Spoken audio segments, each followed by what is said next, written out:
Hey there, I'm super excited. I have a new success interview for you. It was my privilege to interview Shadé Zahrai.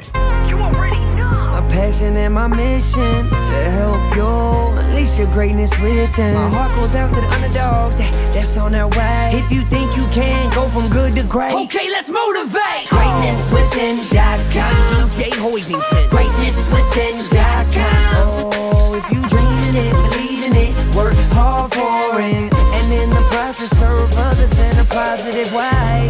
Think you can do it.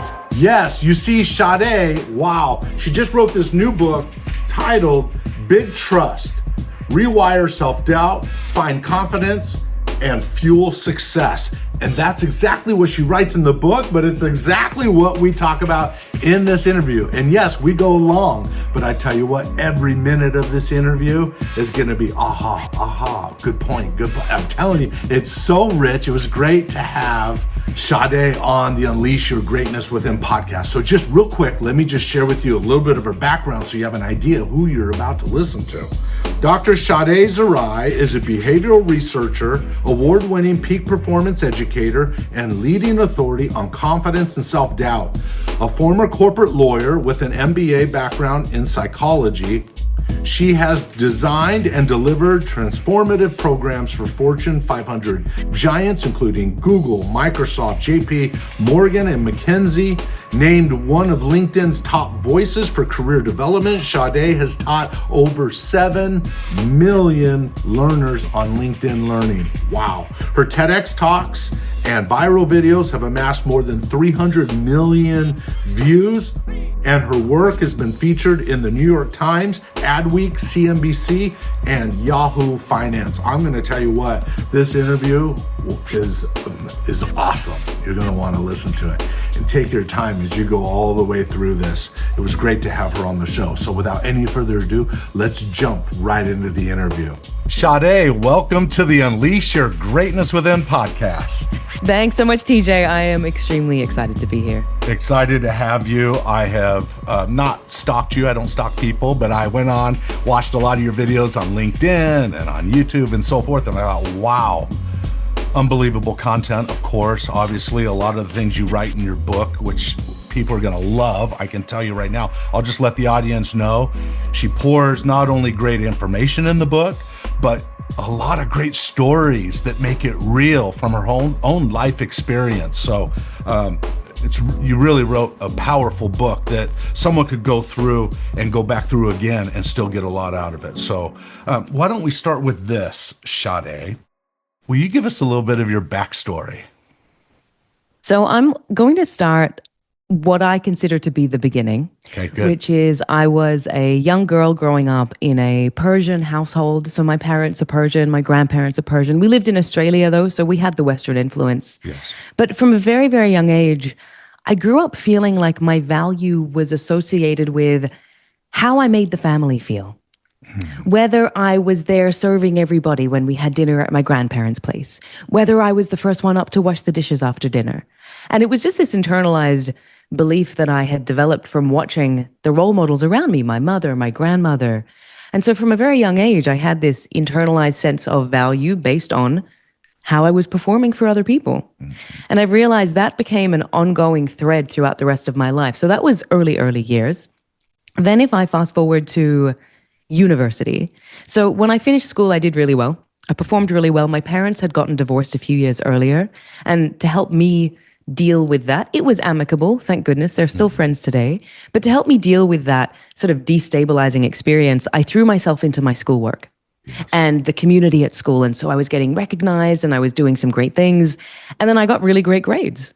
And then suddenly I had all this pressure to use those grades, go into engineering or medicine or become a lawyer.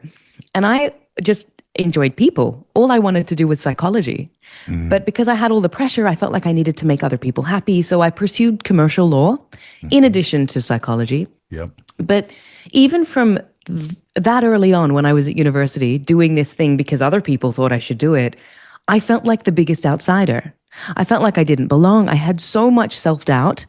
And it really became a real sticking point and again, a piece that was so characteristic of that whole experience, feeling like I just needed to prove myself constantly, never feeling that sense of, I deserve to be here.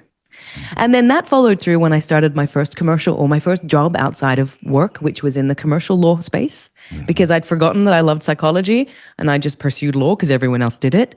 Right. And I'm sitting in my cubicle at work, trying to hide behind a little divider, because if people couldn't see me, they wouldn't give me tasks. And then if they didn't give me tasks, I couldn't mess them up.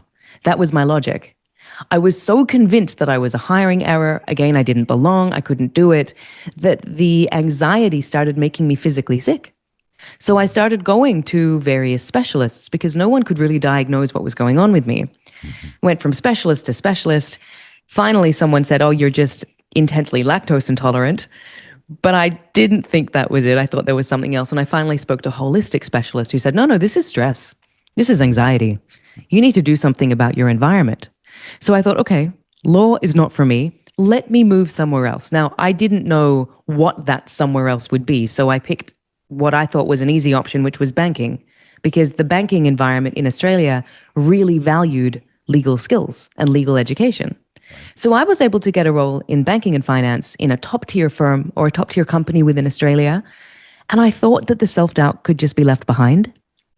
I thought that if I'm in a new environment, I can reinvent myself, show up as this new confident version of me. It's not how it happened at all. I took the self-doubt with me and it was magnified because now suddenly I'm in an entirely new space. So I did 4 years in the legal industry, 7 years in banking and finance, which I can honestly say now was not the right fit for me. I was so consumed with that sense of not being enough. But what I became very good at when I was in banking and finance, and this is what leads us to what I'm doing now, I became really good at observing other people. Observing what is it that distinguishes those who have the goals and achieve their goals from those who have the goals too. They want to be achieving the goals, but they just are not. There's something holding them back. And I started observing in every meeting, in every interaction. I started asking questions. And what I determined is really those who have the goals and achieve their goals, the way they approach their relationship with self-doubt is completely different to everybody else. I found that everyone that I was speaking to essentially had some degree of self-doubt. 95% of people had that voice in their heads, that hesitation, that overthinking. But those who achieved what they wanted to achieve were able to do something remarkable, which is separate themselves from that thought and then take action anyway. And it sounds so remarkably simple, but for me, it was this epiphany moment because I realized you can still feel those things and think those things and still take the step. Put your hand up, speak to the person, back yourself. So that really planted the seed of what I came to do later, which was studying people to understand our relationship with self-doubt and how do we cultivate that ability to just move forward anyway. So when I was in those 7 years in banking, I, again, was very observant, but I also learned how to emulate what those people were doing, the ones who were succeeding. I started emulating what they were doing and then applying it to my own career. And I was able to achieve pretty remarkable things in spite of feeling like an outsider the whole time. So then I left that environment, became super passionate about people and research, and then translating what was already in the research and what my research was showing into tangible strategies people can apply in their lives. Simplify it, things that they could take, habits they could develop, little behaviors and tools. And so my husband and I got married in the last couple of years of my corporate career. It was 10 years total. Okay. We then went into business together and started supporting leaders and teams all around the world. And then COVID happens. And suddenly we don't know what we're doing with our business because everything is on pause. Mm-hmm. And that's when I start creating content for social media because we thought, if our business is helping people, how do we help them when we can't go into their companies to help them there? And I realized, well, everyone is at home in lockdown waiting for this thing to lift. So what are they doing? They're probably on their devices, probably on social media. Let's create short, bite-sized content, educational content to help them. And it exploded, TJ. It absolutely exploded. This was in 2020. Within 6 weeks, I started on TikTok because I thought, no one knows me on TikTok. Low risk. I won't have neighbors or friends saying, what are you doing? This is ridiculous. Started posting on TikTok. I created 40 videos in one day, Yep. which meant I had 40 days of content. And then by the end of the 40 days, we had over 200,000 followers, which just On showed TikTok, us. and that was on this TikTok. is on TikTok. Yeah. Right. On a completely foreign platform, which showed us that people are really thirsty for simple, actionable things they can apply into their lives. There's so much information in the world, too much information in the world. And this is why so many people get stuck in what we call the knowing doing gap. They know what they should be doing to change their lives, to transform their behaviors and their relationships and their work and success, but they don't do it. And my view is that because there's just so many things that they think they need to do and they don't know where to start. So we started sharing that content, and that became the beginning of our business going truly global. And also the beginning of, again, a new fire getting ignited within me. Then once COVID was over, once we were supporting companies, I then did a PhD because I wanted to go really deep into what is blocking people. How do we distill it down into the simplest way possible? And then how can I use that insight to then help the people that we're serving? And that brings us essentially to where we are. I completed the PhD this year. It was 5 years this year, which it turned out to be one of the hardest things I've ever done. Sure. But it was beautiful because as I was doing that, I realized there is so much gold in this research that there's a book in here. I need to put this into something, some form that people can take and read and connect with, and then essentially have a guidebook, a resource book of proven tools and principles that help them not eliminate their self-doubt, because we identified you don't need to do that, but separate from it and then move forward anyway. And that's essentially what Big Trust is. So that brings us to current day. And here I am sitting with you. No, this is awesome. And I feel like, in a way, I've been blessed with some greatness having you here. I went on to LinkedIn, and I went to the education side of LinkedIn, and I saw exactly what you were talking about. You have all those nano. Yeah. And some of them have 2, 3, 4 million views of them, and then they get the little certificate. And so I don't know how all that works, but wow. So you went from TikTok. What was the connection into LinkedIn? How did that happen? So it's a really interesting connection. So we started creating this content on TikTok, and at the time we were one of the few who was creating these short form educational pieces of content, which I think is an important element because timing mattered. The reason why we were so successful partly is because there was huge appetite for it because not a lot of people were doing it. Yeah. So we started creating that content, and then we had someone from LinkedIn, from the LinkedIn Learning team, which is their professional development platform, reach out. And they said, we found 6 videos of yours that we love. We would love to put them in as a bit of a trial course, a mini compilation course. Mm-hmm. Are you open to that? This is what it would look like. We didn't know anything about LinkedIn Learning. So we said, yeah, sure, if it's going to help people. And then we became part of the pilot group of instructors who created these short bite-sized video learning modules. And then now we have over 20 courses with LinkedIn. We have over 7 million students that have taken these courses through LinkedIn Learning, which is incredible, again, because for us, it's all about impact. How do we help people? Because we know also the ripple effect that has. You help them, they help the people around them, they help their teams. So it's both, how do we help people? And then also it gives us our finger on the pulse of 7 million people around the world. What are the questions they're asking? What are the parts that they're really resonating with? What videos are getting the highest number of views and engagement? Because that also tells us this is where people are struggling. That's what they need. So it's been an amazing data gathering exercise and a way to serve so many people around the world. What subject was your doctorate in? Essentially what the book is. So it's in organizational behavior is the area. With psychology, I assume. So it's essentially the applied psychology in the business context. Yes, very good. So looking at professionals, mainly employees working in companies because they give us the biggest sample. Mm-hmm. And then looking at that voice that we hear in our head when there is some kind of a demand. So that's the important piece. That voice in our head usually it's triggered by something. There is a high stakes moment. There's an opportunity. There's a conversation. And then we have the thoughts that will start. Most people don't hear those thoughts when they're feeding the dog or going for the walk to the coffee shop down the street. There's this demand. We call it a demand. There's some kind of demand or pressure. We hear those critical thoughts. And then for most of us, it negatively affects our job performance and our career satisfaction at work. But not for everybody. And that's those people who are able to still hear the voice and take action anyway, because they have what we call action orientation, which is that ability to, again, detach from the voice, know that you can hear it, you don't have to believe it, you don't have to become it or internalize it, and you can take that step anyway.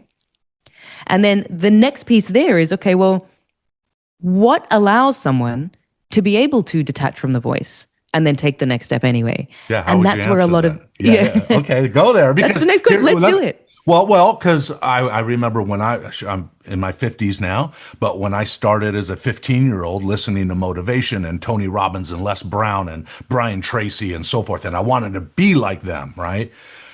And I remember learning, I came across Susan Jeffers, who wrote Feel the Fear and Do It Anyway. Yeah. And then Maxwell Maltz, a surgeon back in the 1960s who would do plastic surgery only to realize people would want the changes to their face or whatever to be more happy, only for him to write a whole book on the fact that just because you change your face structurally doesn't necessarily guarantee your happiness, because of what you're about to talk about is the thought process within. So I learned early on, feel the fear and do it anyway. I was always like, TJ, you're unstoppable. There was a small period of time in there when the demand was high and I made a mistake. I would say, TJ, you're such an idiot. And then there was a day I just woke up and I said, I know all this content. Why am I not using it myself? And one day I just sat there and I decided I'm not going to use that phrase anymore. But then I had to decide, what am I going to change with it? And in place of it, and ever since then, right, I can have challenges and stress. My wife doesn't know exactly how I'm able to do it, but I just have faith and I just believe things work out for people. Most of the things we worry about don't come to pass anyway. So I've just sort of I call it disassociation, the ability to disassociate your emotion and your negative thinking and stay on track with whatever your goals are. How would you describe all that? Beautifully stated. And I love that you said your wife doesn't really know how you do it. And that's so true. That's such a true experience. Those who were able to do this, other people look at them and think, how on earth are you able to do that? I want to do it too. Yeah. So you called it dissociation. What psychologists will call it is cognitive diffusion, where you're diffusing or dissociating from the thought and the emotion that is being reinforced by the thought. Okay, so let's unpack all of this. And I'll share the journey that I went on to then uncover what is really the core of this book, which I think is fascinating. And I know everyone listening and watching will love. So that's the one, Big Trust, the book. And I'll explain what the term big trust means, because it's some people like, is that trust in a team? Is it trust in a company? No, it's trust in ourselves. And we'll get there. Yep. So I'm going to take you back to a study that was done in the 1970s. In the 1970s, there was a psychology professor by the name of Robert Kleck from Berkeley. And he wanted to understand the role of expectations, and he had all these research questions, but essentially he brought a bunch of people together and he split them up into groups. Now, the idea was that these people were going to go and have conversations with complete strangers and then come back and report on how they felt the conversation went. Pretty standard study. But with one of the groups, he actually drew a scar on their face, on the right side of their face, a big scar between their ear and their mouth. And then he let them see themselves in a hand mirror. So these participants are now seeing, wow, I have a big visual disfigurement on my face. I look ugly. And then everyone went out and had these conversations. Now, after the conversations, they came back and reported how they felt about them. The group without the scar said they were fine. The group with the scar reported that they felt that they were treated differently because of the scar. They felt like it was tense, it was uncomfortable, the other person was cold. Now, this is interesting in itself, but what is fascinating about this particular study is there was one extra missing piece that I didn't tell you about. If I rewind a little bit, before those scarred participants, so they've had the scar drawn on their face, they've seen themselves in a mirror. right before they go out into those conversations, the researcher says, hey, hold on, I'm going to apply some moisturizing cream so the scar doesn't crack, to set the scar. Okay. So as the researcher is applying moisturizing cream, they actually remove the scar entirely. There is no scar. Oh, wow. But these people believed they had a scar, which made them ugly, which they then believed would make other people treat them in a certain way. And that is what they experienced. That is what they experienced. It's called expectation bias. We don't see the world as it is. We see it as we expect it to be. And this is hugely relevant and so incredibly powerful when we start to think about the role of this in our lives. Because in this case, this was a physical deformity that they believed they had. Right. And that's what they experienced. They had third-party observers who were watching all of these conversations on video. They couldn't identify any difference between any participant, which also shows it was entirely in these participants' heads. Yes. The ones who believed they'd be treated a certain way really genuinely saw that. And so we need to think, what kind of scars are we taking into every experience in our lives? What kind of scars are we taking home at the end of the day when we're speaking to our loved ones, when we're in our businesses, when we're thinking about opportunities or what is possible for us? Because if you do not believe that you're worthy, that you're capable, that you have some degree of control over your life, you're going to find whatever confirms that. Because of confirmation bias, selective attention, how the brain is wired, you will find evidence for what you believe. Correct. Which is wild. Absolutely wild. I think if people fully acknowledge this fact, we would all treat our lives very differently and treat ourselves very differently. Because it raises this question of self-image. This is what it's about. Your self-image, how you see yourself. And how you see yourself is the blueprint of your entire life. Totally. Not because it shapes what happens to you, but it shapes how you perceive what happens to you. And then think of the flow-on effect of that. If you're going into a meeting, if you're about to put your hand up for an opportunity and you believe you're not worthy or you're not capable, you will hesitate, you will overthink, you will second guess. Maybe you won't be as coherent as you could have been or as confident as you could have been. And then you don't get the outcomes that you could have gotten. Totally. And then you tell yourself, well, see, I never deserved it in the first place. That's right. I knew I couldn't do it. You become a self-fulfilling prophecy. You'll find the evidence to justify why you performed well, not good. Exactly. And I knew it wasn't going to work out for me. The brain is a meaning-making machine. Yes, and it will find ways to explain how you feel and your behavior. So I found that absolutely fascinating. And I love that study because it so clearly demonstrates the role that our expectations have. Yes. So then my next question was, okay, so this is demonstrating self-image, how we see ourselves. But what is self-image? How do we actually measure it? Because TJ, if I asked you to describe your self-image, what you would describe might be different to what my husband Faisal would describe as self-image, which might be different to what my neighbor might describe it. So I, being the researcher I am, I needed to figure out what is self-image. And so that's when I dove into over 50 years worth of research. And what I found is in the 80s and 90s, organizational researchers had discovered something, specifically four personality traits that converge to create what is called our core self-evaluations, which is the deepest perception of ourselves that we have. The evaluation of who we are, which creates our self-image. And I had this massive mind-blown moment because I thought, these four things are so powerful. TJ, let me tell you this. These four things, in meta-analyses of over 100 studies, these four things have been found to predict your success, your job satisfaction, your performance at work, how much money you make, and how happy you are in your relationships. They predict these things. And I couldn't believe that they hadn't really been exposed to the masses. It was hidden in the research. Right. And so I thought I have to share this with people. But then I came across a very interesting roadblock. As I was sharing these four psychological personality traits with people, trying to educate them and empower them, I was getting resistance. Do you know what people say when you talk about personality? What do they say? They say, well, that's just who I am. Oh, yeah. I can't do anything about that. That's my personality. And there is this pervasive belief. People believe that your personality is just who you are. It was shaped in the earliest years of your lives. And that is accurate to an extent. Yes, our personality is shaped often in the first 7 years of our lives based on our experience with our parents and our caregivers and our siblings and our peers. And then it just gets reinforced throughout the rest of our lives. Right. And what research has shown for decades is that it's pretty stable. How you are as a kid is pretty much how you'll be as an adult, which is pretty much how you'll be at the end of your life. But there is a massive but here. It will be stable unless you choose to intervene. What does that mean?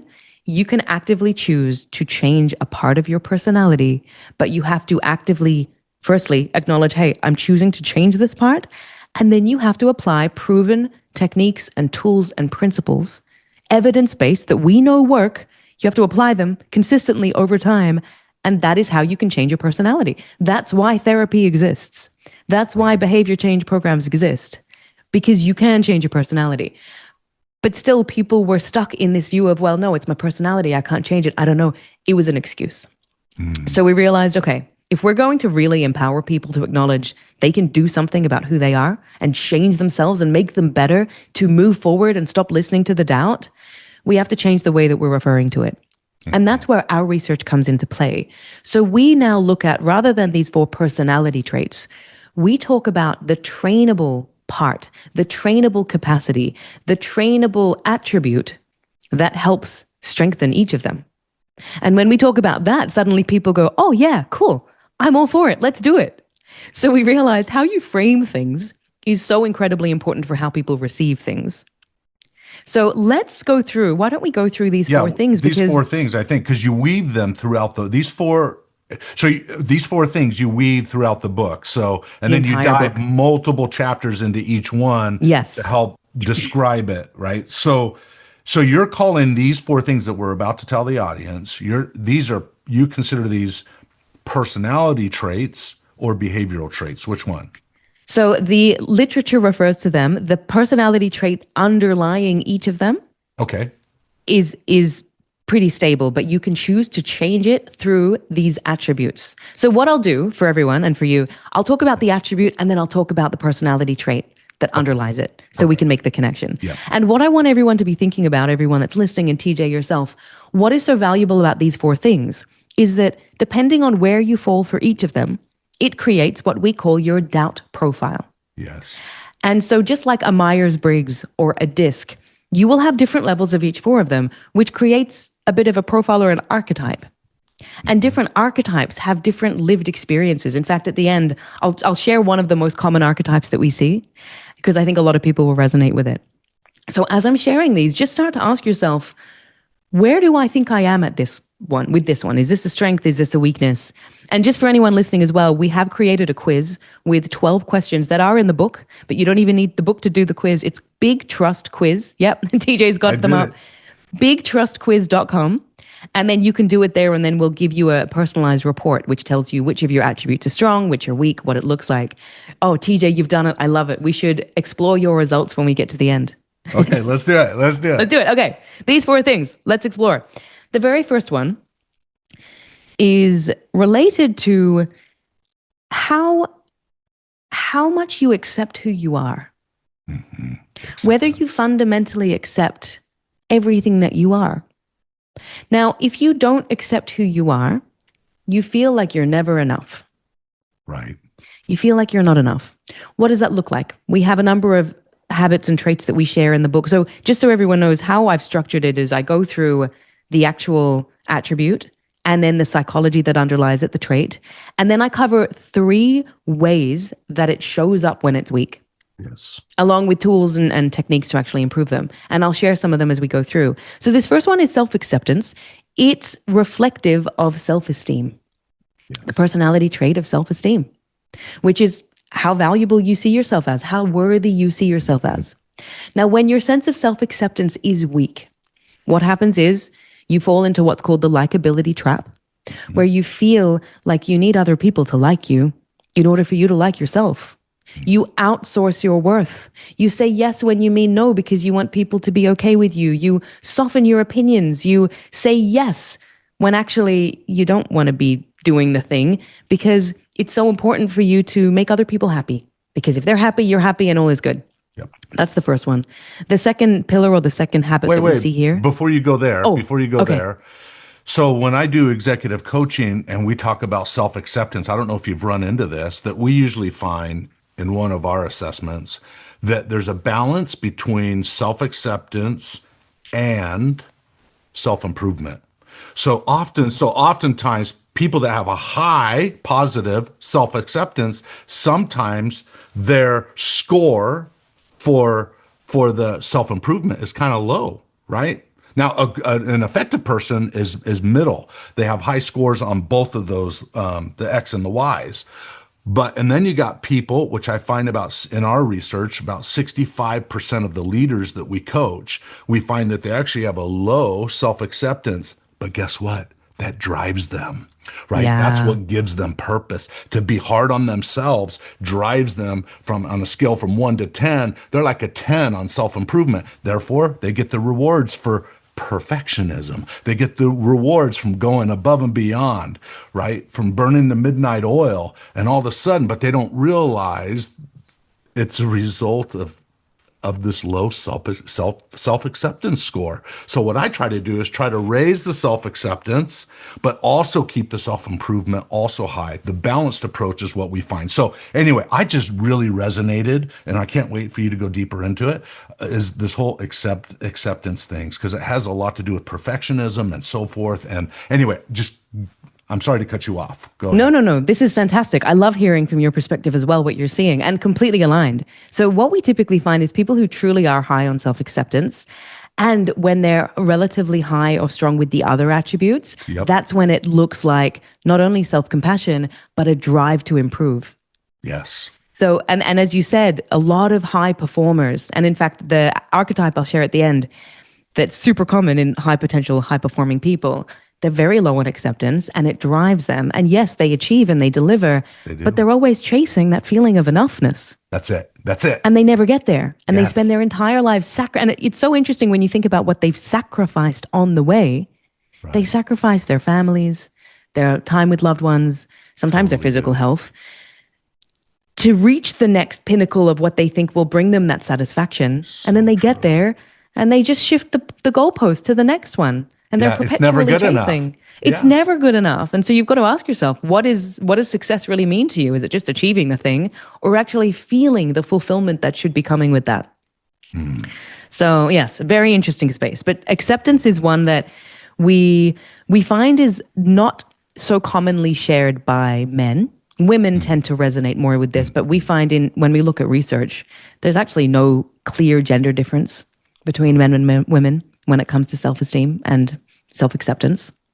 Now, a few of the other ways that it shows up. So we've got pushing yourself, not feeling like you're enough. We've got the likability trap. Yep. We have something called shrinking syndrome, where right when something amazing is about to happen, they step back and they suddenly say, no, this isn't for me. Actually, I'm not the kind of person. I didn't want it after all. They almost sabotage themselves before that amazing thing happens because deep down, they don't feel like they deserve it, or they're afraid of the additional scrutiny that will come. People will see me, I'll be more visible. I can't handle that. And they shrink. And another really interesting pattern is called Schadenfreude.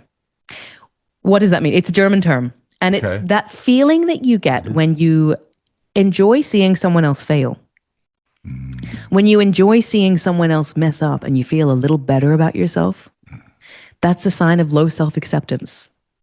Because if you have a high self-esteem and a high degree of self-acceptance, you don't need to see other people fail for you to feel better about yourself. You want everyone to succeed and you celebrate their wins.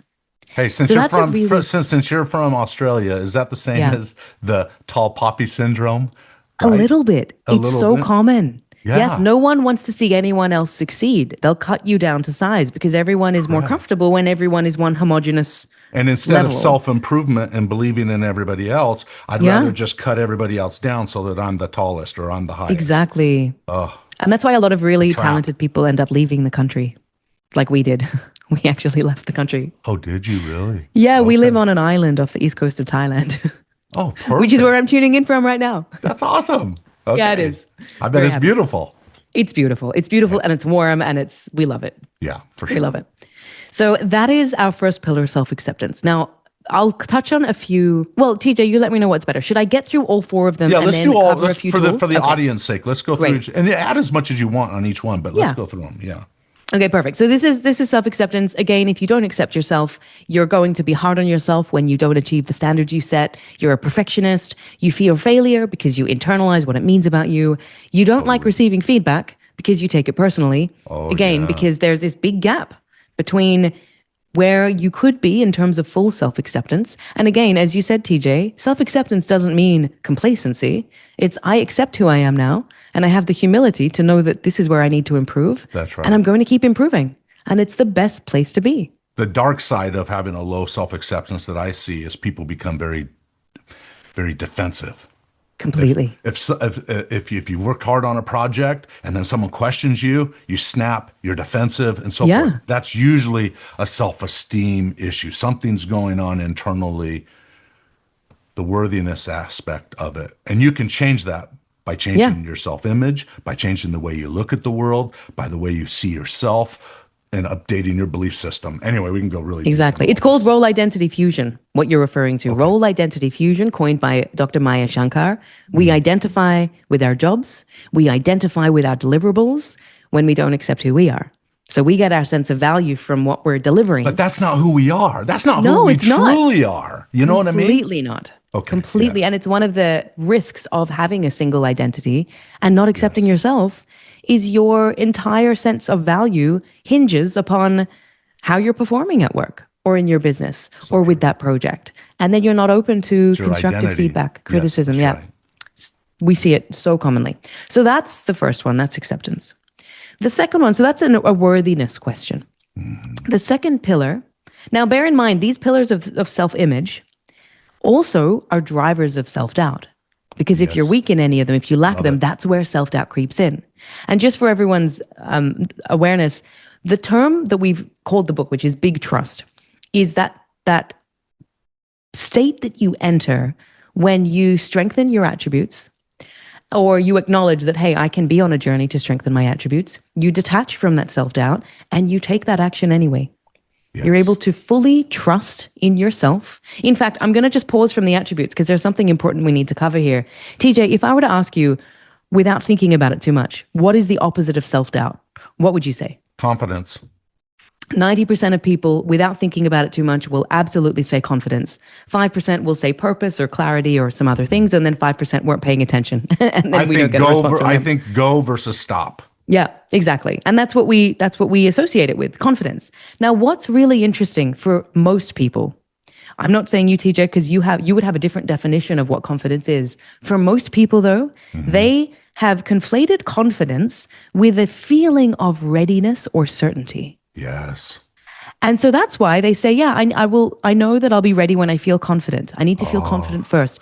So they're waiting, they're preparing, they're planning, they're doing more research. They're, again, distracting themselves, procrastinating, waiting for that feeling, not realizing that that feeling is not what they should be waiting for, because that feeling of certainty comes actually after you've done the thing. Amen. You do the thing, so you get the proof point, the evidence that, hey, I can do the thing, which boosts your self-efficacy, which then boosts your confidence or what people think confidence is. So then if confidence, that feeling everyone's waiting for, is after the fact, there is something else that comes first, and it's self-trust.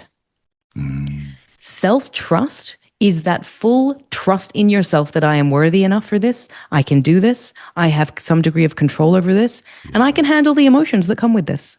I trust in myself. That is big trust. That allows you to step forward, and then the confidence feeling will come after.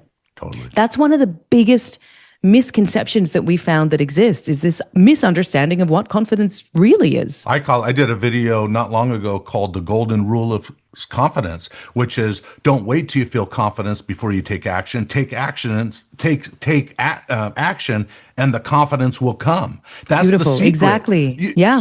So I think all this just requires, for the listener to understand, it requires you to be less skeptical and to live in a place of faith. Like, if I Yes. take this step, and I take another step. And Les Brown would, in the early days, would often say, yard by yard, everything is hard, but inch by inch, everything is a cinch. So you just take one step in front of the other, and eventually the feeling of confidence will come, and you realize, wow, I was much more capable than I thought I was all along, right? It worked out for me, and it will many of the times if you will act as if. Anyway. Yes, act as if. You know, there's this term that was fake it till you make it. Yeah. And I found I don't necessarily relate to that because I don't like the idea of faking anything. It. That's right. No, but there's what you're talking about, DJ, is be it until you become it. See it. Believe it. See it. Go. Exactly. Because when you do that, when you see it so clearly, you can fundamentally change your self-image. You can fundamentally change how you see it. If you see yourself getting to the end, achieving the thing, doing the thing, you're starting to recalibrate what you believe is possible for you. Now, there's an interesting second step, which I'm going to pause on, and I will share. I'm going to make a note to share it here when I cover the second pillar, because it relates to that. Okay, so let's go into the second one. So first one is acceptance, relates to worthiness, that feeling of enough. Mm-hmm. The second one is not a worthiness question. It's a capacity question. Can I actually do the thing? Can I succeed in this thing? And it's also a matter of, okay, even if I can't do it now, can I learn? Can I find the resources to help me do it? And that relates to what we call agency, yes, but it reflects the personality trait of self-efficacy. Yes. Which Albert Bandura initially had researched, this subjective belief that I can achieve what I need to achieve. If I set a goal, I can get there. And so it's easy to think that if you don't have this level of trust in yourself, that, yeah, I can set a goal and get there, you're going to hold back. You're going to overthink and hesitate and spin your wheels. You're going to sabotage before you get there so that you don't end up messing it up, and then you can't blame yourself for that. And so the habits that we see here, or the ways this shows up, one of the most common is in imposter syndrome, where someone will have a really strong track record of achievement. They've done some amazing things. They're very competent at what they do, but their level of confidence has not risen as it usually does after you do something. So their confidence is low, competence is high, and so they don't feel deserving of where they are, and they genuinely believe that other people think that they're smarter than they are and more capable than they are. So they live their lives either in two ways. Either they're constantly playing it safe so that they don't mess up and they're not found out to be a fraud, or they're constantly overcompensating and doing more and pushing harder and taking on more than anyone else so that they're not seen to be a fraud. Yep. Both of which are terribly destructive in the long term, because you develop a kind of obsessive passion over what you're doing, but it's driven by not feeling like you're deserving of it from the perspective of not having the competence. That's right. Or you believing that you don't have the competence. So that's one way it shows up. Another way it shows up is through comparison to other people, which is so incredibly common in today's day and age with social media, which is, it's literally designed to, firstly, capture your attention. And how it knows how to capture your attention is often by showing you people like you who are just much better than you, doing much better than you. And you think that's their entire reality because you see the final version, not the 5,000 prototypes that it took them. That's right.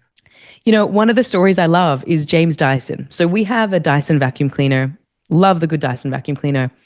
It took him something like 5,000 prototypes to get to that point. And he's quoted with saying at about prototype 2000, he was sharing that his wife was pregnant. They were counting their pennies. He didn't know if it would work out, but he also knew that if he quit, he would never see if it worked out or not. Exactly. And so he just kept at it. 5,000 prototypes.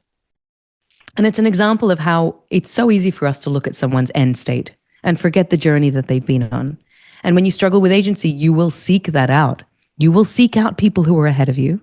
The other thing that's also very interesting, actually, that happens is we don't usually compare ourselves to people who are beneath us in terms of less successful or less competent or have achieved less. We're always looking up. And this is called upward counterfactual thinking. And it makes us miserable if you struggle with agency. So there was a series of studies that were done.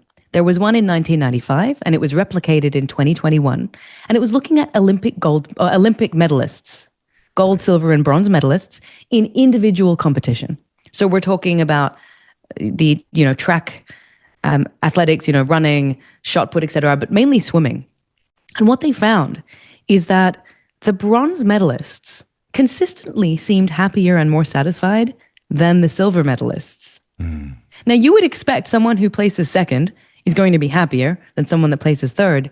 But what the study had found is that that's not how it works out at all. People who are placing third end up far happier and more satisfied. And the reason is because of counterfactual thinking. People who place second are comparing upwards and thinking, oh my goodness, I was so close to getting that gold medal. If only I did this, if only I did that. And they're talking themselves out of the fact that they just placed second in the Olympic Games. Those who came in at third place were looking down.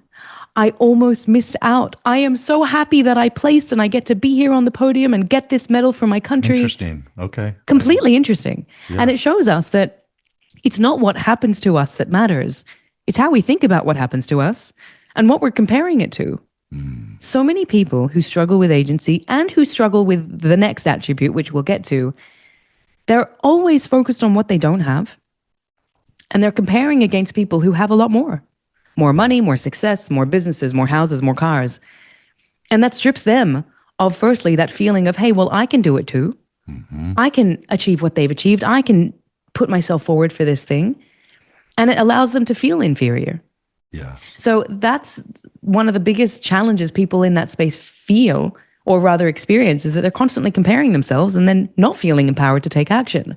We have a very simple tool that I will share here for anyone who feels that they get stuck here. It's to move from comparison to what we call emulation. Yeah. So comparison will look at someone ahead and think, oh, wow, look at how much they've achieved. Look how far ahead they are. I could never do that. Emulation looks at someone ahead and says, wow, look at how far ahead they are. Look at what they've achieved. How did they do it? And how can I do the same? Yes. And it completely changes your orientation because you go from feeling inferior to feeling like, hey, I can study this.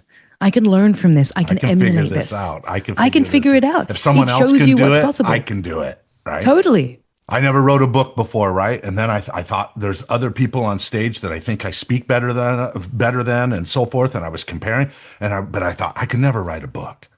And then I just went to work and started working on it one step at a time. And eventually I was that author, right? And I wrote in the book the term locus of control under agency. It seems like people that have that sense of control over their lives have this agency. And I call it, in my book, If You Think You Can, free agency, which is something that separates human beings from the animal kingdom, meaning we can actually think about what we're thinking about, and we can reprogram the way we think through some exercises and some research and some practice and so forth. Animals can't do that. They can't think about what they're thinking about and then decide they're going to go build a house or go do something different, right? We as humans can separate if we will slow down and listen and ponder and dream. And as we start doing those things and then start taking action, all of a sudden the seeds of that action will start to bear fruit. But most people give up too soon. Most people won't do the exercises. They won't take the action long enough. They'll get to the 10-yard line, yard line, and then give up. When if they just given 10% more, they would have gotten there. So part of life is hanging on. If you don't give up on your goals won't give up on you. So anyway. Mic drop. Mic drop moment right there, TJ. If you don't give up on your goals won't give up on you. I love that. It's the law of the universe. Just keep acting. Just keep acting. And not because you're comparing and trying to prove, like you were saying in the beginning of the interview, we're not out seeking to prove ourselves. No. We're only in competition with our own best self. And we're just trying to be the best that we can be. Do we emulate? You used the term emulate. Do we emulate people that do well in a certain area that we want to do better? I remember listening to Debbie Ford many years ago, who wrote the book. She was on Oprah 20-something years ago. She's now passed away, bless her soul. She said in that interview, she had written a book called The Dark Side of the Light Chasers. I thought, that's a weird title. But as I was listening to her talk, all of a sudden, I got the impression I'm going to go buy that book. I bought the book. I got to page 50. I read one line in that book. It changed my life, TJ's life. It made me think at a different level. Just one little idea. She said, when you see greatness in someone else, then it is your own greatness that you're seeing. Because if you didn't have the greatness within, you wouldn't be able to recognize that quality in someone else. Wow. Made me think at a different level, right? So when I look at you, Shadé, and I look at your success, I don't look at you from a place of competition or look what you've been able to do, what I haven't been able to do, or whatever. I look at you as like, what can I learn from her? Mm-hmm. Right? She's got the energy. She's got the mojo. I want to figure that out. And maybe I can, if I can recognize it in you, maybe there's some of that in me that I can then explore and grow. Anyway, some thoughts? Powerful. Brilliant. That in itself is like a mini masterclass.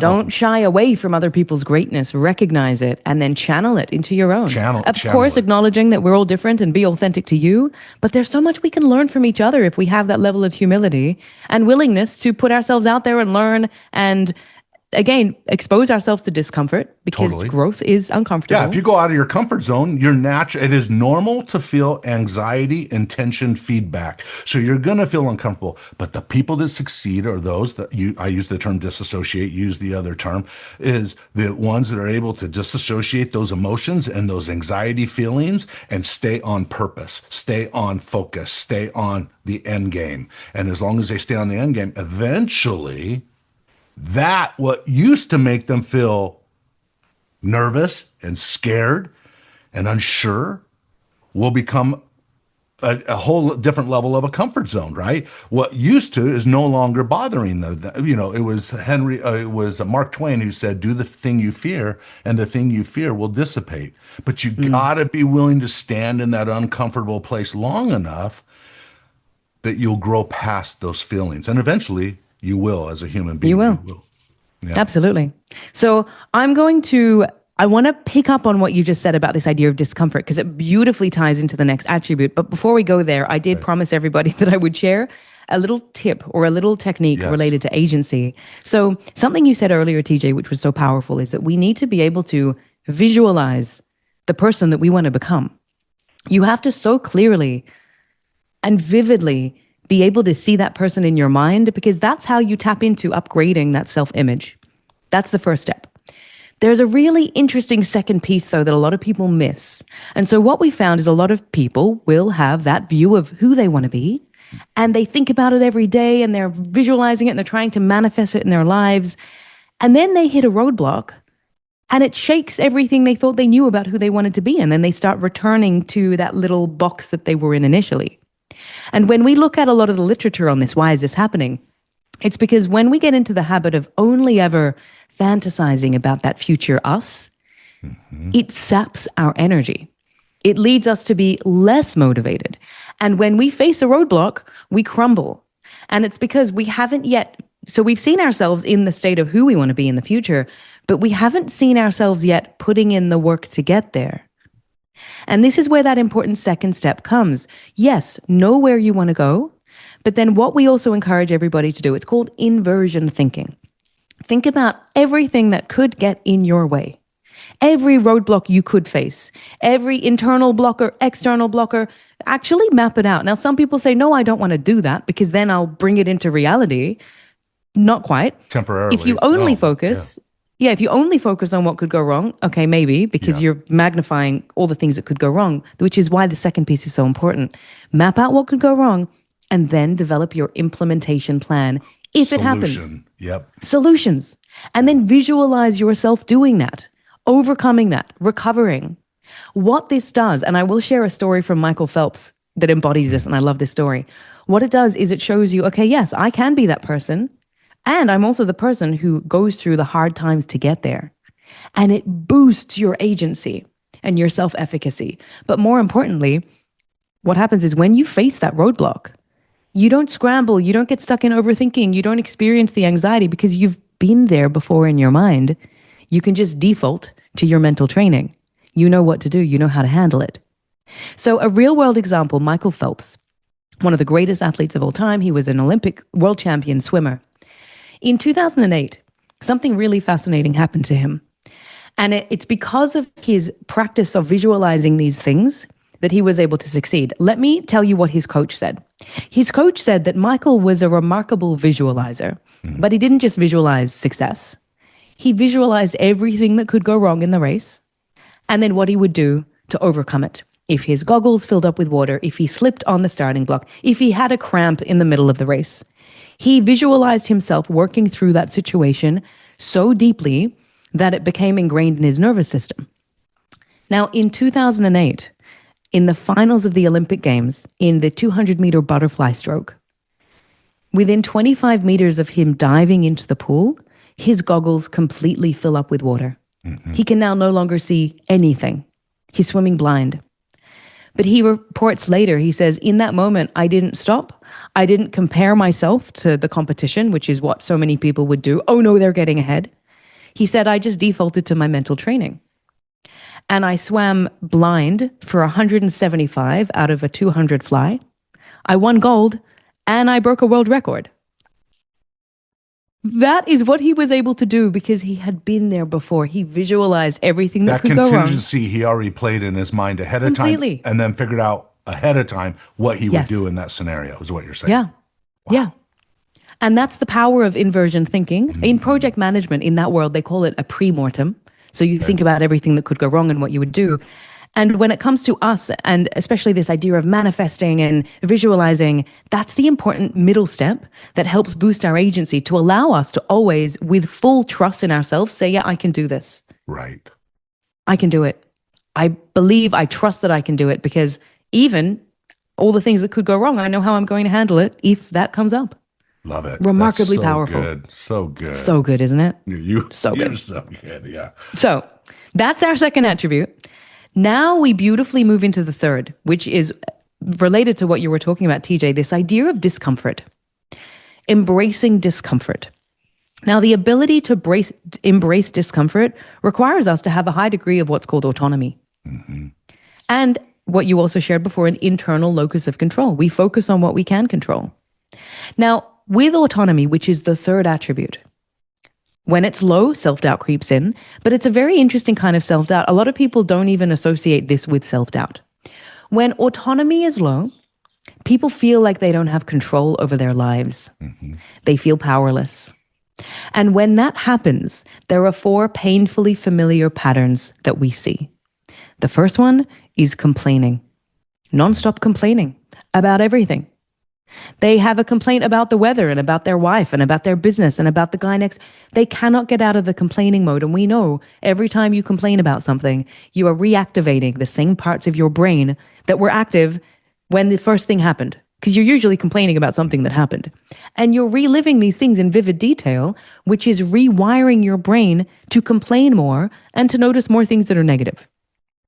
And the challenge, and let me jump in here. The challenge with that is if you wire your brain by thinking something over and over and over that's negative, all of a sudden that drips down to the subconscious mind. And one of the purposes of the subconscious mind is to make you act like you. So it gets you back to where you belong, right? And so sometimes you wonder, well, why am I not succeeding and so forth? Because subconsciously somehow you're finding ways and reasons and so forth to get back to where you ultimately believe you belong.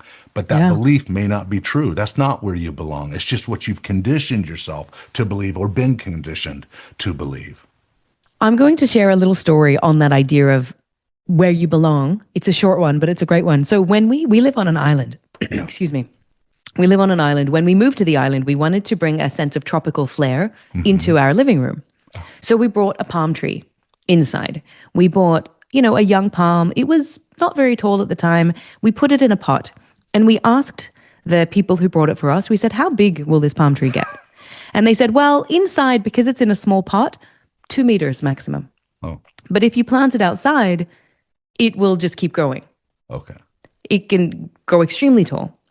And so I started thinking about that and I thought, this is fascinating because if this palm tree had a consciousness, which it doesn't, but if it did, and it was in that little pot, and its limit was 2 meters, it would say to itself, this is who I am. I am a 2-meter palm tree. This is all I can ever be. But as soon as you take that same palm tree and plant it out in open soil, it will just keep growing and growing and growing. Suddenly, who it is has changed. We know that who it is has not changed, but the limitations that it believed it was in shaped who it thought it was, or what it thought it was, and what it thought its potential was. That's wonderful. Yeah. And so going into what you were sharing, TJ, so often we have created a pot around us that we think is our potential. But it's not. It's actually a result of environment. We know the people around us influence how we feel about ourselves and our potential and what is possible for us so greatly. I don't think we acknowledge just how greatly they influence us. When we look at the literature, it's huge. But a lot of us don't realize that. And it creates a pot. Our self-image creates a pot. And so we need to acknowledge that we can change the pot that we're in, plant ourselves in open soil, but it requires us again to do the work, to embrace the discomfort, to upgrade the self-image.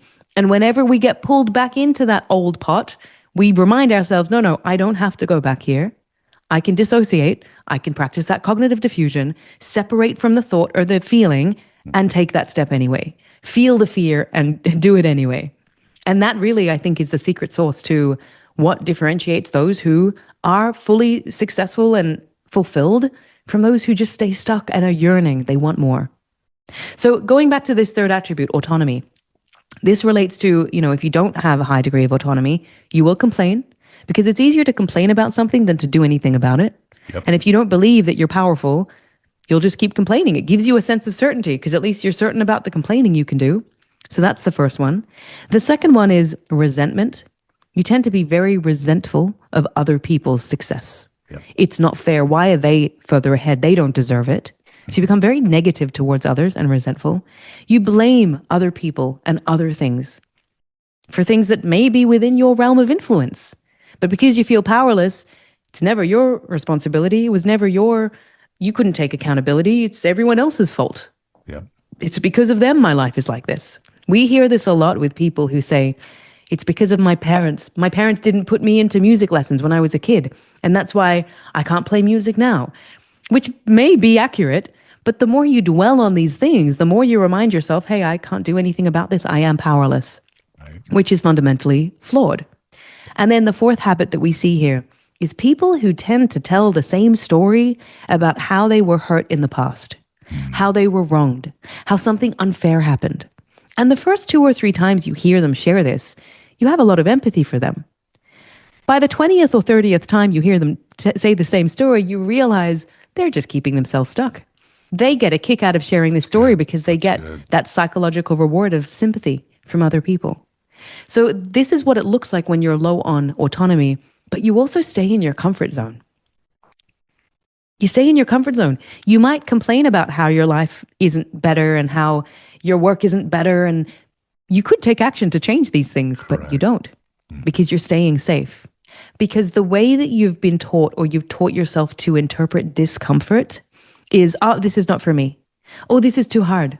Oh, this is a verdict that this is not where I belong. I'm going to retreat. Mm-hmm. And so you allow it to mean something about you and what you're capable of. And then you stay safe. And you stay in a life that you're unsatisfied by. You stay in a life that is smaller than it could be. And then you're complaining about it. So you also repel people who could actually be a positive source of influence in your life. We see this all the time. What's interesting about this attribute, how it relates to self-doubt, is it is a fundamental doubt of your ability to influence your outcomes. You don't trust that you can do anything that's going to change anything. And so you don't. And so you reinforce that belief. There's this really cool little analogy with cows and bison. So cows and bison are remarkably similar in the animal world. They're cousins, but they have a very different response to storms that they experience. So cows have been observed when there's a big storm coming their way. They've been observed to huddle together and to basically walk away from the storm. So they walk in the direction of the wind to walk away from it.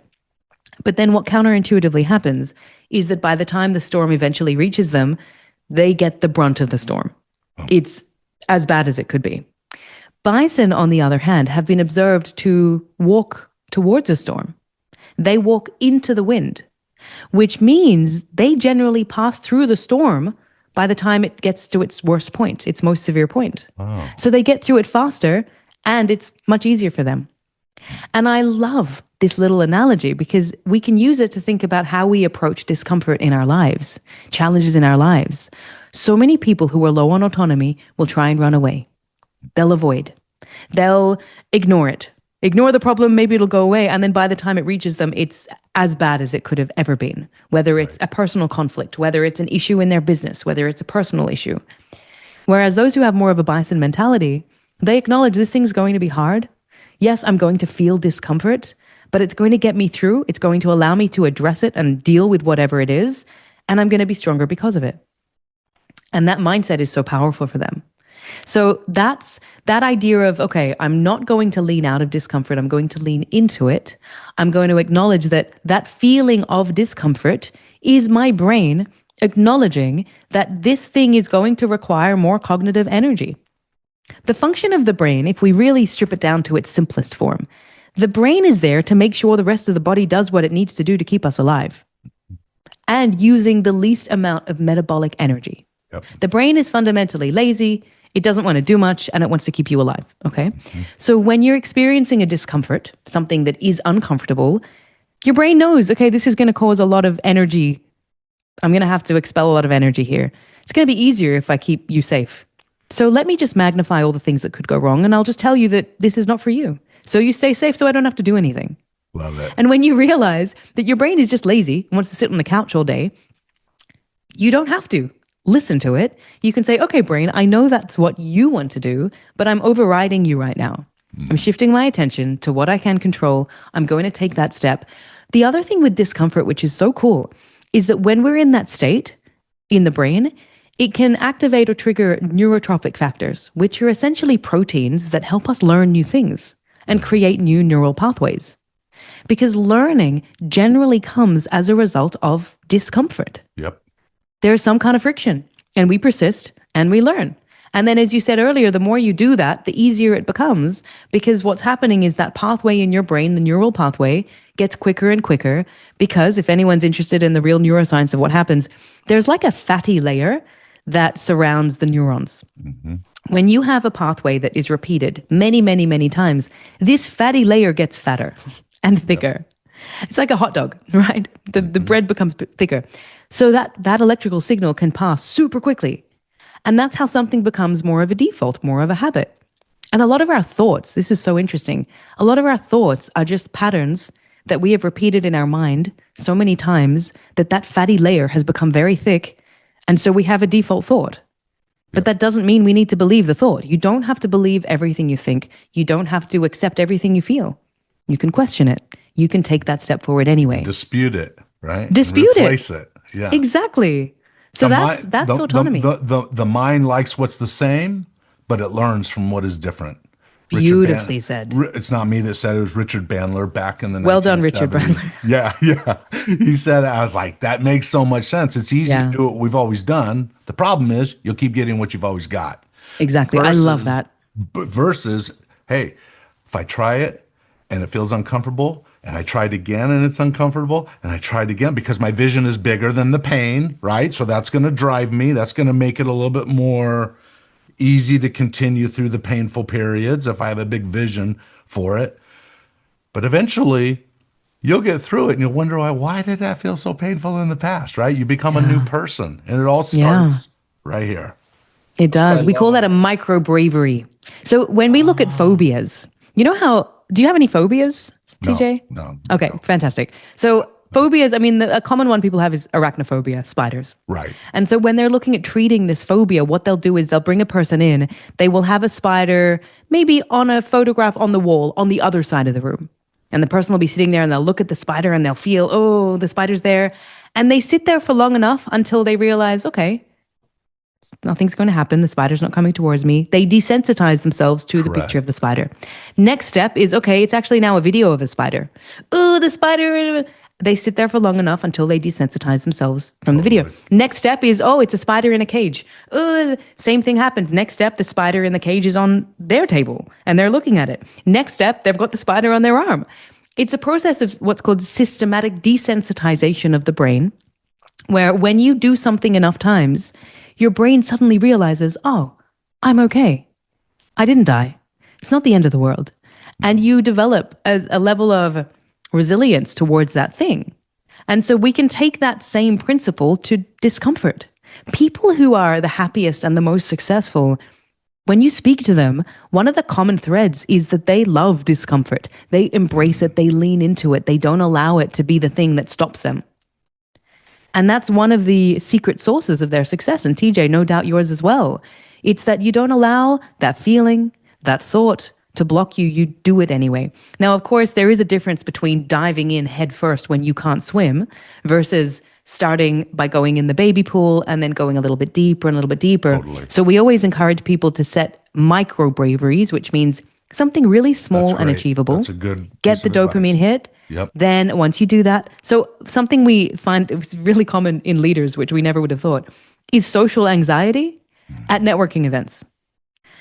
Never expected someone who's highly successful as a business leader to struggle with that. But they will sometimes reveal that they struggle to know how to maintain a conversation with someone. And so we will encourage them through micro braveries. Okay, the first thing you're going to do when you go to the next networking event is go to someone that you know, strike up a conversation with them. Easy. They get the proof point in their head. The next event you go to, find someone you don't know and just ask them what they do. That's the next one. Cool. That was easy. I was able to do it. Next one, go up to someone you don't know, ask them what they do, and ask them a few questions about themselves. Great. And you progressively increase the level of discomfort, which then helps you see that, hey, I can do this. You also develop the competence and the skill. And that's how you desensitize your brain from that feeling and acknowledge this is okay. I can handle this. I can feel that thing and still take action. So I'll quickly just share some resources or tools related to boosting your sense of autonomy when you feel like it's low. Right. The very first one is that the common voice or thought that we have when we're low on autonomy is, why me? Why does this keep happening to me? Why is this so hard for me? We become very internal, and that doesn't help us. It gets us stuck in this loop of overthinking and complaining. In that moment, instantly shift from why me to what next? Yeah, what next? Yep. What that does, it's so simple, but what it does is acknowledge, okay, well, this is what it is. What am I going to do about it? Mm-hmm. And it gets you out of that victim mentality and into action orientation. Super simple. Because what we know is when we're in that why me state, when we're low on autonomy, there is greater activation in the emotive centers of the brain and less in the prefrontal regions. Mm-hmm. So we're operating on default. And that's why it's so easy to slip into it. And that's why also when we can just consciously shift our attention to what now, we're reminding ourselves, okay, there's always something that can be done. Right. So then the next step here is, okay, how do we determine what I can do? In this state, many of us have a tendency also to use language of should. Well, I should do this. I should have done that. I should do this. How do you feel, TJ, when someone says, TJ, you should do this? Yeah, not very good, right? Not very good. That word should makes us feel like we are being compelled to do something against our will. Right. And the feeling that we get is called reactance. Mm. We become reactive and defensive and we don't want to do it. It's kind of like a 2-year-old. It activates the 2-year-old brain, the tantrum brain. Same thing happens when we're saying shoulds to ourselves.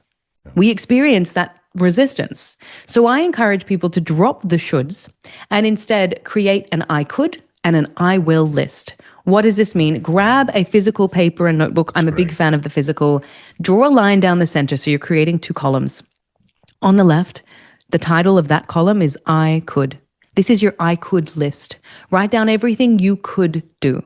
Now, why this is so powerful is research has found that language of should leads us to, it basically blocks our ability to think creatively. Language of could opens up divergent thinking. We suddenly become able to see solutions and possibilities just with a simple language reframe. So you write down everything you could do. You're not committing to it yet. You're just acknowledging there is a lot I could do right now. I have choices. Then in your right column, you write I will along the left. On the right side as the title. That is your I will list. You pick 2 or 3 things that you've identified from your I could list. You write them in your I will list. That becomes the things that you will commit to doing. And that instantly elevates your autonomy and your locus of control because you're forced to focus on what you can control. You're then taking action anyway, and it can be incredibly helpful in those moments when you feel like everything's out of your control and you have no power. Love it. That's so good. So simple Really too. simple. Yeah, Simple, right. tangible, research-based. Exactly. And these are straight from the book. So that is autonomy. So just a quick recap for everybody. We've had acceptance, which is a sense of worthiness. We've had agency, which is a sense of capacity and capability. Can I do it? We've had autonomy, which is, do I have choices? Can I influence my outcome? Do I feel powerful here? The fourth one, in my view, underscores all of them. Because here's a question for you, TJ.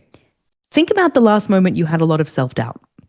It can be any moment for you. It can be, you don't strike me as someone who experiences a lot of self-doubt, but maybe at this point you had a lot of these thoughts. Did you have a moment that you can think of? You don't have to tell us what it is, but just... No, I'll tell you what it was. Tell us. I started my, so in my early days of my career, I went straight into business and I didn't get my bachelor's degree. I'm in the middle of getting my bachelor degree in my 50s right now, right? I'm going to school. Well done to you. Wow. And I had to take this class on how to learn the Excel program. The first couple weeks of that class, I was complaining to my wife, I'm not a detailed guy. I'm not precise. I got to figure out these formulas. There's so many buttons. I got to figure out what they mean and what formulas they create and so forth. And when I would hear people that knew how to use Excel, they would always talk about, oh, it's easy. You just put the formula in. I'm like, where do you go get the formula? Right? It was so foreign to me. Slow down. At the end of the trimester or semester, right? I think I ended up with a grade of 96 or something like that. Wow. I scored a 97.6 on a 200-point final exam. And I thought, hey, here's an example where in the beginning I was doubting myself, but every day, I just stayed after it, didn't give up, right? There was some accountability there because I was in the class, so that helped. And then, boom, I did fine. And now I feel like I can do Excel with no problem. You can do anything. Excel is hard. No, totally. I remember having to learn complex financial modeling, and the part I understood from the class was you can change the color of your tabs. That's all I took. I didn't remember anything else. A lot of people don't know you can change the color of your tabs. You totally can. Good on you, though, TJ. And this is great because, if we think about these, and I'll go into the fourth attribute in a moment, but if we think about the first three, the first one is you never doubted that you belonged there. You didn't doubt that you didn't deserve to be there. You didn't feel a lack of worthiness. No. Any doubt you probably experienced was related to agency. Can I do this? Yes. This is really totally complex. Was. And that's the only part in my thing. Yeah. Everything is fives, except, and I think when I took your doubt, what is it called? The doubt Profile. The doubt profile. I scored one step shy, and I said related. You can't read my handwriting, but it says related to school.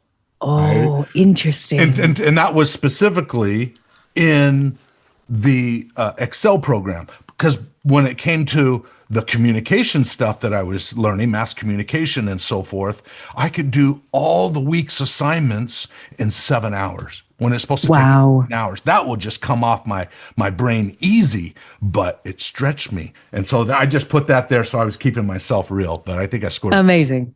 Anyway. No, but brilliant. This is perfect because it's interesting as well that you mentioned that there was this one experience in school. So when we look at how that second attribute develops, the can I do this thing, the agency, the self-efficacy, there's something called schemas.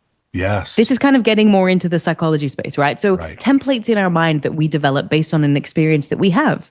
And then that becomes the default template that we think will replay in every other experience that we have. And a lot of people, when it comes to an educational setting, which let's face it, they're not necessarily designed to really capture adult learning methods, and they're very dry and boring and the way a lot of these classes are presented. Sure. And then a lot of people start believing I can't do it because I struggled so much in school, or I struggled to pay attention, or I didn't get the grades, and then they carry that with them throughout the rest of their lives, not realizing I did for many years. Yeah. And then not realizing that was just a context-specific experience that you had that created a template that you are now reliving. And then when we go into something expecting I can't do this, expectation bias, we find it much more difficult. We focus on all the things we don't know how to do. We don't feel that sense of enthusiasm, and we create that reality. So it's so important to understand and unpack all of this. But congratulations to you. Very impressive. I was stubborn enough. Not my wife goes, well, do you just want to drop the class? I go, no. All right, I'm too stubborn to drop the class. I'm just gonna push through it, and eventually it became easy, and it was Yes, exactly. Like everything we were talking about. When you persist, things get easier. Totally. The connections are made. Love that. Okay. Love it. So the reason why I like to touch on a real world doubt is because when you were experiencing that doubt, there would have been a lot of emotion attached to it. Can you talk through some of the emotion or what you felt when you were in the thick of that? I think I felt that that everything was sped up and I wasn't retaining much. So it was moving really fast, and I felt like I was getting behind. So I compensated for that because I don't like to feel out of control, right? So I compensate for that by spending more time working on it, going through the profiles, going through the workbooks, going through the practice exercises 3 or 4 times, where maybe someone unlike me only has to go through it once and they're fine. But for me, I just had to go extra time. So it just took, I felt like just more energy, and I would just get frustrated. And sometimes I say to my wife, it's so hard. And both of my sons have accounting and finance degrees, so they would laugh at me. But I figured I don't want to let them down either. So Yeah. I'm just pushing You had hard. a reason. Anyway, those are just some of the feelings. It was just fast. But I also felt that way when I lived in Taiwan for 2 years and I learned to speak Chinese. I felt like everybody was in their normal language, normal way of speaking. I felt like they were speaking so fast until I learned the language, Yeah. which took a while, took months to figure it out. They're just speaking normal, just like everybody else. But our belief system, this is why we have to be careful with beliefs. A lot of our beliefs we set up as reality, but I like to put quotation marks around reality because it's not necessarily reality. Our brains do 3 things. It, number 1, deletes information, it distorts information, and it generalizes information. And how well you do each one of those will determine what picture of reality you end up seeing. So that's why I always say, if you had to choose between optimism and pessimism, hey, I would lean a little bit more toward optimism than pessimism, because if you do, you're more apt to have things work out in your favor. Not that they always do, especially immediately, but in time they will if you continue. And so that's why I'm a big pusher of continue, continue, continue. Believe that it will come. Doubt, if you're going to doubt anything, doubt your doubts, not your ability, right? Because in time you can grow your ability. Cash used to be an old 1970s motivational phrase, KASH, knowledge, attitudes, skills, and habits. And I often ask an audience, if you had to pick any 2 of those, whether it be knowledge, attitudes, skills, or habits, which ones would you choose? And there's a variety, but I always say I would choose 2. I would choose attitude and habits. Why? Because you can learn the knowledge and you can learn the skill given time and given effort. In time, you can figure it out. And so part of the greatness within kind of community and belief system is you don't have to be perfect to start. You just got to be willing to start. And eventually that greatness will come out of you. It's in there. The capacity is in there. And just like with my learning in college with the Excel program, right? It just took time. And it just, one day, and I learned it with speaking Chinese as well. One day it just clicked and boom, it was there. And a lot of times I don't think people have the discipline to push themselves to that point where it clicks. And you just got to keep pushing until it clicks, and be coachable along the way, because you might need to adjust along the way a little bit. But adjusting doesn't mean quitting up or giving up on the 10-yard, line. You're going to find a new way of doing it, a different strategy. You're going to ask people that have been there before. You're going to get their input and see if you can apply some of that to keep getting where you want to go. And eventually you'll get there. Anyway. That was another mic drop moment. It was beautiful. That was brilliant. There was so much in that. Doubt your doubts. Just keep going. When we strip it back, it's so remarkably simple in theory. Obviously much harder to do in practice, but in theory, it's really just back yourself, take the step, keep going. If it doesn't work out, just learn again and try again. And believe that you're worthy of it. Yes. I'm okay, you're okay. Just go after it and believe that you're not entitled to it, but you deserve it if you're willing to pay the price. You don't have to go against your values and what's important to you. But hey, if you keep going, you'll eventually get there. I just want to pour everything in me wants to just pour that simple concept out to everybody is just keep going. You've got what it takes. If you don't give up on yourself, your goals won't give up on your goals won't give up on you. Anyway, you have the fourth. The fourth one. Okay, yes. One. So we've just illustrated a real world situation with TJ's scenario of that experience with Excel. So what this attribute relates to is the emotions associated with self-doubt. And so why I like to use a real world example is it makes it very real, of course, tangible. But if we were to strip out all the emotions from what you were experiencing, there's now no frustration, there's no anxiety, there's no stress. It's just you in the class. Suddenly, everything becomes easier because you're not dealing with both a thought and an emotion, which is fueling a state, which is making it harder, which is leading to the complaining, which is leading to the doubt. Yes. Emotion is what gives doubt its power. If you don't have any emotion, if you literally cut out the emotive centers of the brain, even if you experience doubt, it's just a thought. But someone is saying right now, listening to you and I talk about this, how do you stop that thinking? How do you stop that doubting? What strategy can I use to stop the doubting? So the very first step when it comes to this attribute of adaptability, which is in the context of doubt, is managing or harnessing the emotions that come with doubt. The first step is not even to do with the doubting, it's to deal with the emotion that comes with it. Okay, so So the fourth one is, let's just clarify. The fourth one is adaptability. Okay, got it. That's the one. Yeah. Adaptability. And it relates to emotional stability or neuroticism, which is the personality trait. Okay, got it.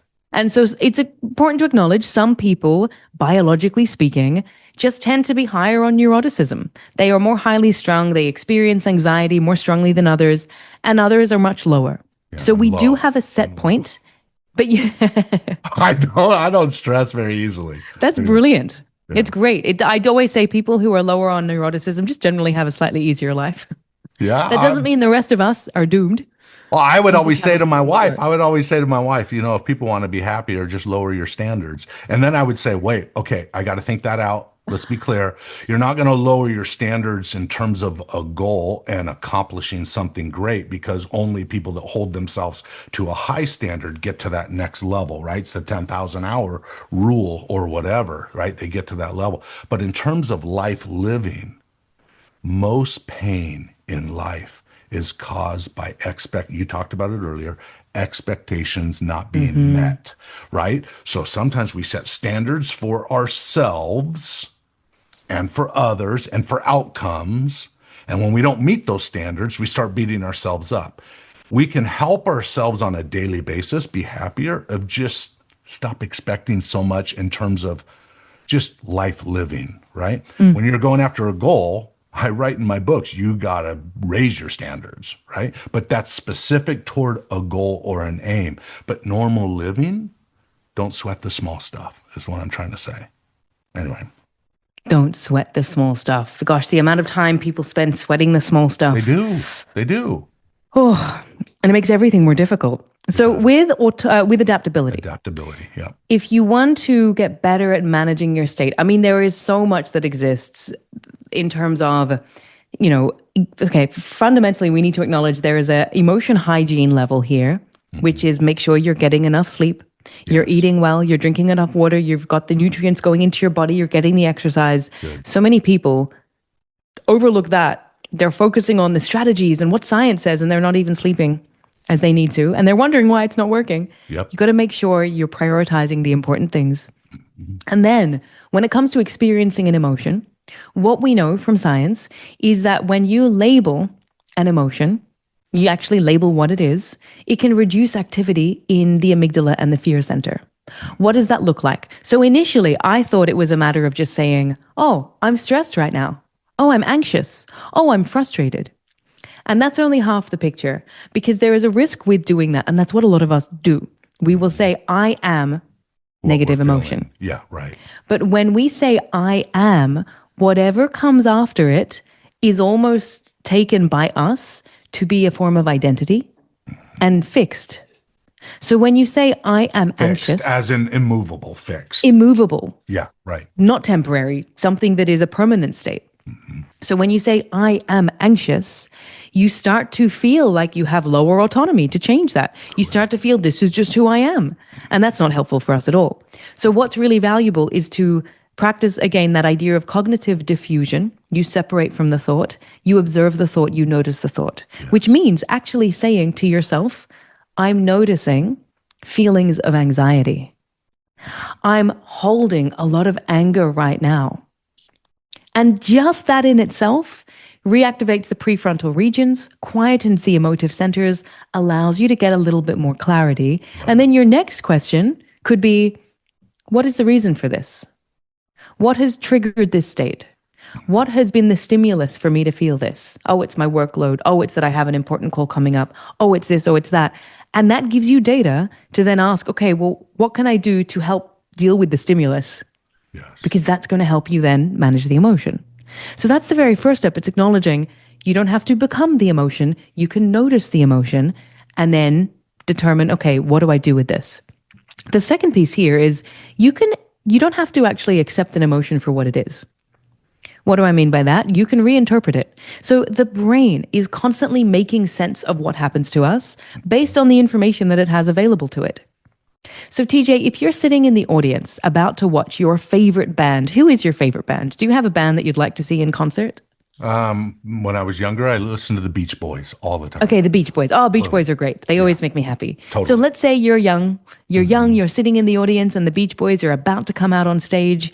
What are you feeling physiologically? So not emotion, but what is your body doing?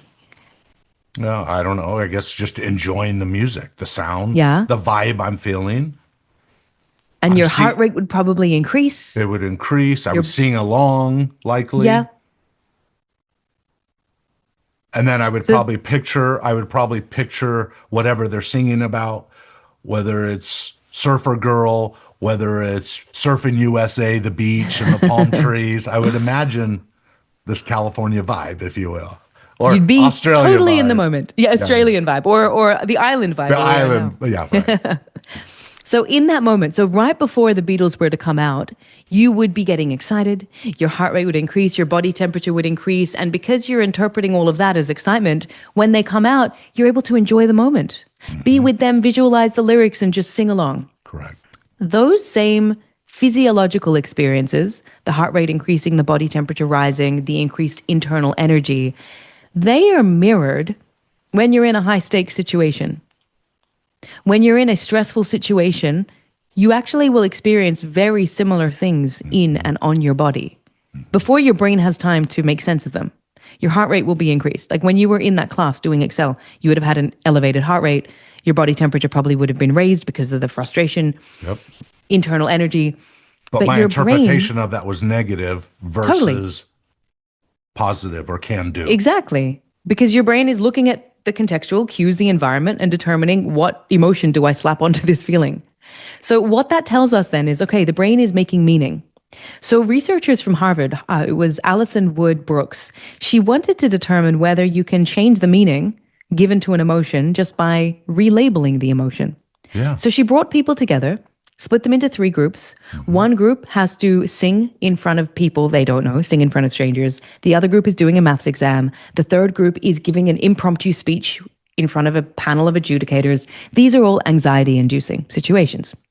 But then she gets a certain portion of people to say out loud when they're alone, to say, I'm excited. I'm excited, before they went in to do these things. So what they were doing is essentially relabeling the physiological sensations, not as anxiety or stress, but as excitement. And then what they found is that those people who relabeled it as excitement were not only less anxious and less stressed, they performed better. Totally. That is the power of changing the meaning of the emotion that you experience. I didn't And know. so I didn't know that research. So that's great. it's cool, isn't it? No, it's totally awesome that Yeah. you brought up. There are 3 words we don't allow in our home when I raise my kids. 3 words, and we still don't use them today. And so I might place some judgment here, so don't attack me for it. But here are the 3 words we do not use. Number 1 is we don't say depressed. I feel depressed, right? Because it was in Tony Robbins would always say when I was working with him many years ago. He would always say in the early 80s, they started to say, we came from a dysfunctional, the term I came from a dysfunctional family started back in that time. It was a language thing, right? He would always talk about. And so I discovered when we first got married, honey, let's just not say these 3 words. Number 1, depressed. We're not going to label feeling down or frustrated as I feel depressed today. It's too easy and it's a low bar. It's a low standard. So you can use other words, but let's not use depressed. We don't want to make that casual language. The second one this is the belief one, is divorce. We decided when I got married, we talked about, we don't want to get divorced. We will work through our problems without having to go through divorce. So when I was raising my kids, we would never say, get mad and say, maybe we should just get divorced or something like that, right? We just never did. So that was part of the word track we never used in our home. And the third one, and I found raising my kids was the toughest one, but we still apply it today, is the word can't. We do not use the word can't. You can say, I don't want to, I don't value it, I'm not interested in it, but to say I can't, no, it's usually a matter of won't. So can't, eliminate the word can't from your vocabulary. It's the ugliest 4-letter word there is. So those are the 3 words. So it goes to your study of what this person said. By relabeling words, if you're frustrated or if you're feeling down, by relabeling it with a different label, right, can lower the intensity of those feelings that you might be feeling in that moment, I'm assuming is what that research showed. Yes, absolutely. And if we look at, I love those 3 words that you've eliminated. I think everyone should eliminate them from their entire vocabulary. Totally. When we look at the real world implication of that study, you might be thinking, okay, well, how does that make sense? Let's say I'm trying to learn something and I'm frustrated that I'm not learning it. Yeah. Instead of saying I'm frustrated, you could simply say, I'm really committed to getting this right. And at the moment, the way this is presented isn't conducive to me learning. What else do I need right now? What do I need? That was probably a long-winded way. That's how I would say it. But someone else might have a much simpler way of saying it. But you don't identify with that negative state and you shift it into something positive. In fact, there was a really interesting study where they found in workplaces, a lot of women, unfortunately, are termed emotional. It's a phrase that's thrown out because at work, women may show higher degrees of certain emotions. Now, other studies have been done and they found that men show emotions like anger and frustration far more than women do, but they're never called emotional. It's usually the emotions associated with overwhelm and stress or crying. Some women feel so overwhelmed that they'll cry. What the study found is that if you can simply change the language that you use out loud from, sorry, I'm being so emotional, to, I'm just really committed and passionate about this. I am passionate. So from emotional to passionate, it completely changes how people perceive you. It changes how you perceive yourself. But people feel like that's faking it, right? You say, oh, I'm not feeling it. How are you doing today? And someone says, I'm doing fantastic. Or they say, oh, I'm doing okay. Well, why don't you change that to I'm doing fantastic? Oh. No, that would be faking it. No, it's not. Words predict and perpetuate performance. So if you want to have a great day, why don't you speak as if it's a great day? And guess what? You'll start to attract the resources and the attitudes and so forth, and it'll become contagious, right? But you have to do it to believe it, right? I'll see it when I believe it. How about, well, I'll believe it, then I'll see it, right? It's always 2 ways to that. So step into it and do it. Completely. All I have to say. Yeah. Completely. So many people start their days, they wake up and they think, oh, it's going to be a bad day because it's raining or I overslept my alarm. They tell themselves what kind of day they're going to be having before they've had it. And then naturally, that's the day they have. Right. Because you attract what you focus on, and what you focus on becomes your reality. The brain, the subconscious mind, is fascinating and so incredibly powerful. And if only people realize that and tapped into that more, it would transform lives and careers and relationships Agreed. so much. Yeah. So adaptability, you said, connects, it's like the foundation of the other three attributes. Is that right? It's the thing that really fuels them. Because the reason why, when we don't feel like we're enough, it drives us to withdraw. Yes. Or to keep pushing to try and prove, like a lot of those very successful people you worked with. Right. But it's because of the emotion. We don't like how it feels. And we try to remove the feeling. So we withdraw so that we don't have to interact with people. We keep ourselves safe, or we push. Once there's no emotion there, we don't have to feel like we have to take the action that our body's telling us to take. We can more rationally process what's happening. And that's why if we can get better at managing our emotional selves and our emotional lives, everything becomes easier. You don't take things personally. You don't take your thoughts personally. So how do I do that? I'm just being real. How do I do that? Because it comes easy to me. I think when something's stressed, all of a sudden, or something negative, potentially negative, shows up for me, I think the first thing I do, as I'm going through it right now, is I think I take a deep breath. I get oxygen in, and then I think about the thought, TJ, you're creative and you're innovative. You'll figure out how to make the best of this. Is sort of the channel I go in, rather than just throw my hands up in the air and give up. Right? I would rather be moving forward and not just be stuck. I think that's how I operate. Which is tapping into 3 of the attributes. So the breath taps into adaptability because you're recognizing that I need to manage the emotional state first, taking the breath. Then you tap into agency by reminding yourself that you've done it before, you'll be fine. And then you tap into autonomy because you're focused on what is my next step. Yeah, okay. What am I going to do next? Wow, interesting. And so you're elevating these 3 things and backing yourself, trusting yourself with big trust to do whatever needs to come.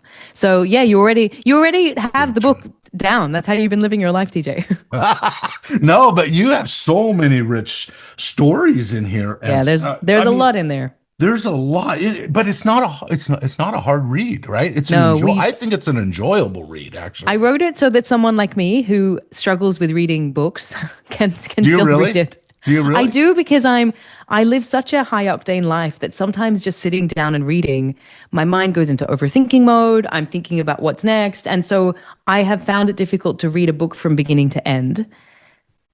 But that's different than what my issue is. I assume if you were to read and you had the time to read, you would read. That's true. I would read, fine. dozens and dozens of books. Right. What's your My challenge? thing is, I'm slow. If you asked me to read a paragraph in here, I would stumble over myself, and I'd probably have to read that paragraph 2 times to really get the comprehension side of it and think through it and slow down and read each word and each line at a time. Even today, I didn't read my first book until I was a junior in high school because I didn't believe I could read until I heard Jim Rohn, the old business philosopher, say, if you don't read, you'll get rickets of the mind. And I thought, what are rickets of the mind? I don't want to get rickets of the mind. I don't want that. I don't want that. So I started to read, but I never have gotten, even though I've read a lot, hundreds and probably 1,000 books in my life, because I've just disciplined myself to do it, right? It's not because it came easy to me. So the best thing that came out several years ago, and even today, 2 things. Audible came out, so I could listen to a book and then make notes on my smartphone notes, and right, take notes as I'm listening to it. And number 2 is, if I have to read a research paper, or I want to read a research paper, I'm developing something, whatever, I will copy all the text on a screen, and then I'll hit Command S, I think it is, or Control S, and I will have it speak to me, and I'll just follow the words. I'll like glide through it, but I'm auditory. That's my strength, is my auditory. Anyway, which I think has helped me become a better speaker, and when I'm speaking on stage, because I tend to follow my heart more, my feelings more, because I feel and hear what I'm feeling, kind of a thing. Anyway, that's a lot about me. So sorry about that. No, it's great. It's great to hear. I love hearing about people's experiences, especially that you have found ways to make things work for you. Yeah. Whether it's getting that article read to you and then you following along, whether it's tapping into Audible, listening to the audiobook. So you haven't allowed that to block you. You've just found new ways around it. because it became early on in my career, it became a better value to be quote unquote resourceful. Yes. And resourceful people find another way. They innovate. They get creative. So when you get blocked, no. Tell me I can't do it. I'm going to figure out a way to not to prove you wrong in a sense of demeaning. I'm not trying to really prove you wrong, but I want to show you I'm capable. I'm going to get it done. Right. And because your self-image is someone who is resourceful. Exactly. You see yourself as someone who can and will always figure out a way. And so it allows you to line behind that. Totally. You seem very resourceful too, I have to say. I have learned to be very resourceful. Again, honestly, the what is in this book has fundamentally transformed my life and taught me the way to be more resourceful, to overcome challenges, to start to heal the parts of myself that my lack of acceptance has been driving so much of my life. But uncovering how to identify what it looks like in my life and then how to strengthen that part of myself. Love it. That feeling of empowerment that comes when you have tools that you can use and you use them and you notice the impact, it's the best. So I've definitely been on a journey and I've learned so much. And I'm very much a big protagonist of applying what I share. And so anything that I've put in the book or anything that I talk about is generally what I've tried myself, and either personally or with clients or... And this is your first book, right? This is the first, we call it the first real book. Okay. I did self-publish a book back in 2018, which was just a very short, simple overview of positive psychology. It was like the 5 ways to be more happy. And it was very much about the subconscious mind and gratitude and attitude. When it comes to critical thinking or strategic thinking, there's something I think you'll agree with this. There's something special when, other than speaking on stage or speaking out loud, when you literally have to write something and then agree with what you're writing. Yes. I know that when I left the Tony Robbins organization, I found that and some people actually called me out on it. I was in my 20s and they said, you kind of talk like Tony Robbins. And that was a punch in the gut for me because I didn't want to be Tony Robbins. I like Tony Robbins, but I want to be TJ. Right. And so it wasn't until I wrote If You Think You Can that suddenly I found my own voice. So I think by you, with your struggle of acceptance, by the way, thank you for being so honest about that, of self-acceptance, that drives you a lot. But by writing this, I bet it's really helped you, right? And the research that went behind it and then teaching about it and doing videos on it has helped you kind of get a clear idea of what a better you looks like. Would you agree with that? 100%. Yeah. It forces you to distill almost everything you know. And you probably experienced this too. We have 200 pages that didn't make the book. Because you have to be very rigid on, okay, what can go in there? What's in service of the reader? But even that process of determining and being very reader-centric. So I had to cut out some of my favorite stories because I love them, but they weren't actually adding value to the reader. Oh, okay. So it's that process it's a beautiful process. And as you said, you really distill what your message is and what you believe. So it was a wonderful experience. I mean, I did it while I was doing my thesis. Which was challenging because I'd go from writing academic papers to then, okay, let's write the book. But my brain would still be in academic paper mode. And it was tricky to find that transition to get back into, no, who am I writing this for? And how do I become the channel? That was a challenge for me. But I'm really happy with what it's ended up as. And basically, I'm glad that you said that it's readable because that's what we want. There's enough information out there. We just want things that are readable. They're relatively short chapters. There's 2 practices or tools in every single chapter to help build that sense of big trust, fundamentally change the self-image. Yeah. I feel, I'm excited. For the audience to know, as you read this book, Big Trust, I should probably say the subtitle, which is Rewire Self-Doubt, Find Your Confidence, and Fuel Success. And those concepts really are highlighted in this book. Each chapter is full of nuggets that as you read it, you'll be going, Ah, that makes sense. All right, that makes sense. And that'll be enough for a day, one chapter. I'm just saying, you did such a good job. So proud of you on that. Thank you. Oh, yeah. Thank you. No, there's so much goodness in here that just, it's one thing after another that should inspire listeners. And if it creates a fever for you as a reader, anybody that reads the book, hey, it's just part of that belief that you're being stretched beyond your comfort zone. That's okay. It's an invisible wall. Just bask in the uncomfortable feelings and keep going. And eventually those feelings will dissipate, is the belief, right? So this has been an awesome. Okay, so I have a couple. Okay, you probably have a couple more thoughts, and I have. Well, I want to know what your doubt profile is. That's one. And I did want to share one of the archetypes. But what was your doubt profile when you did Okay, the you quiz? want me to do that first? Okay. Yeah. So I did. Okay, so I don't know how. Do you just want the total or? Yeah, just the total. If you Okay. if you calculated them. Okay, yeah, I did. Self-acceptance, 15. Mm-hmm. Agency, 13. Autonomy, 15. And adaptability, 15. Okay, so you have a very strong, very strong doubt profile, which is reflected in your life. The weakest one was agency, but, that that's was still even in the specific. highest. It That's still is. even in the highest category. And when I took this, it was just as I was finishing up, or I was still had a couple weeks left in the Excel program, and my mind just went to the school work. Right? Normally, I feel like, and I don't think I'm being fake with these scores. Right? I've lived in this world of believing and thinking like a high achiever, interviewing other high achievers like yourself, and just learning from people throughout my whole life, that I've just learned to change the way I think about the world. Going back to when I was young and I would make a mistake, I would say, TJ, you're such an idiot. No, you're not an idiot. You just haven't learned how to do it yet. Stop beating yourself up like that. You don't have to prove yourself to anybody. Just go to work. Go work. Pay the price. You'll get there. So Imagine if we my- all had a TJ in our mind to be that coach that lifts us up when we have that negative voice, to remind us of that updated self-image. I love that. I love that. No, totally.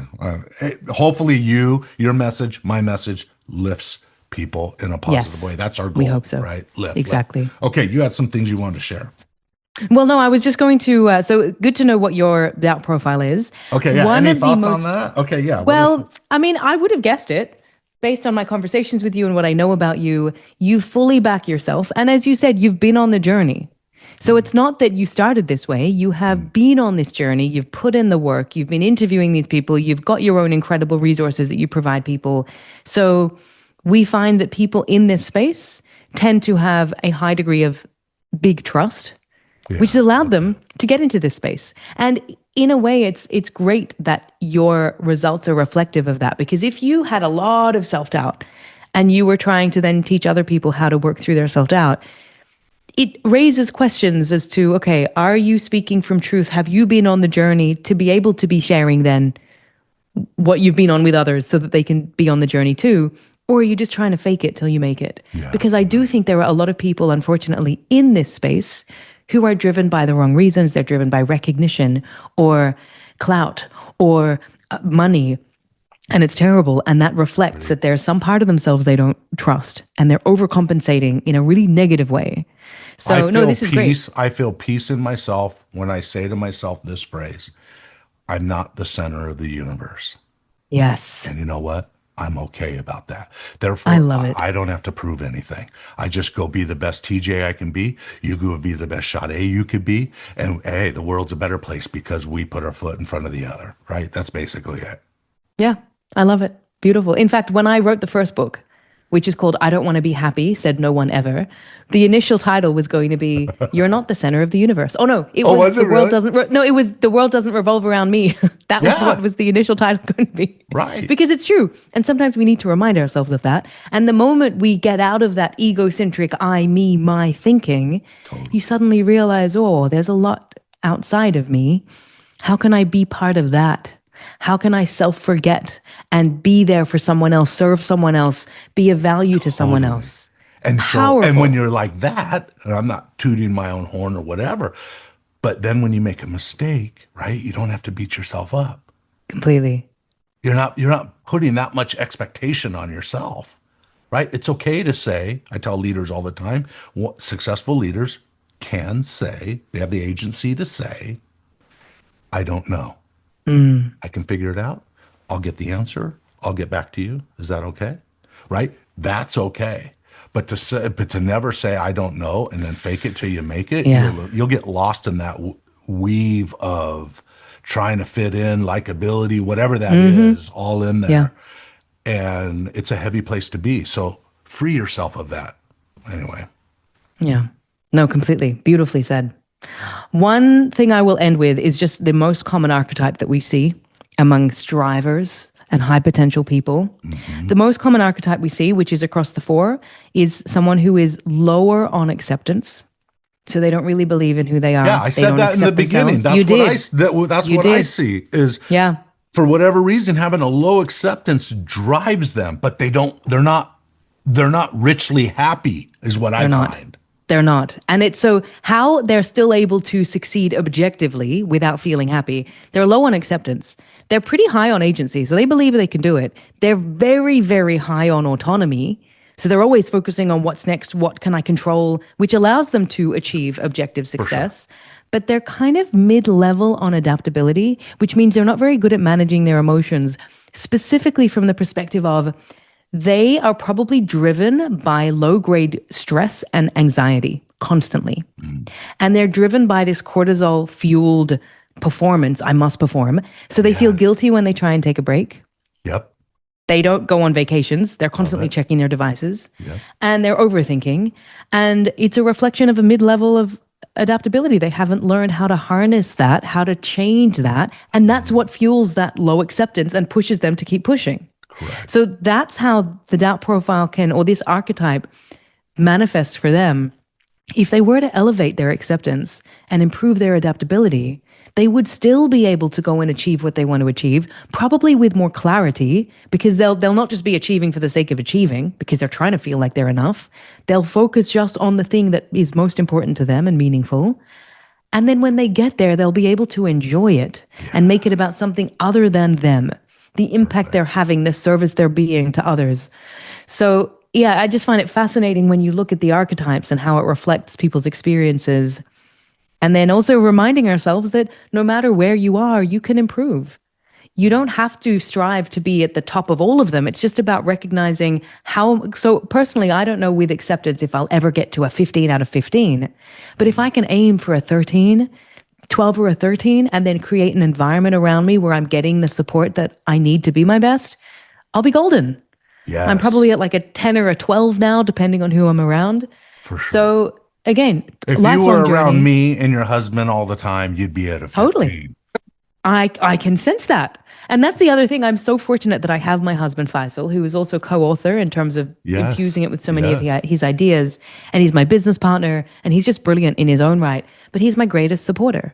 And I acknowledge that because of him, I'm able to do so much more than I could do if I were alone, or if I unfortunately had made a decision to be with someone who wasn't my greatest supporter. And unfortunately, a lot of people find themselves in long-term relationships, committed relationships, where they don't have the support from that person.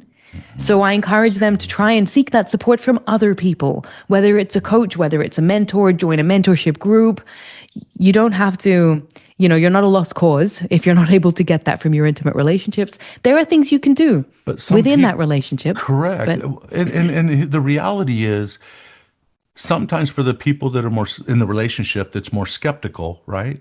What they need is evidence. And at this point in the relationship, they haven't seen you bring the evidence. oh, powerful, yes. So I think for those people, they're a harder sell, right? Because they're looking for the evidence. And so I think you do need to associate with some people. Here's what I would say in general.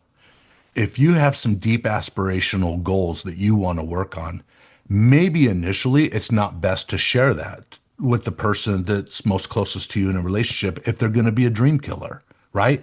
It would be better to share that with someone that can maybe believe, even say critical things to you, but you trust them enough that their insights are valuable and help you get closer to there. And let me give you a case example. When I first wrote If You Think You Can, as I was writing it, my mom didn't say these words exactly, but the spirit, and she's a good woman, the spirit of her was this: TJ, who are you to write a book?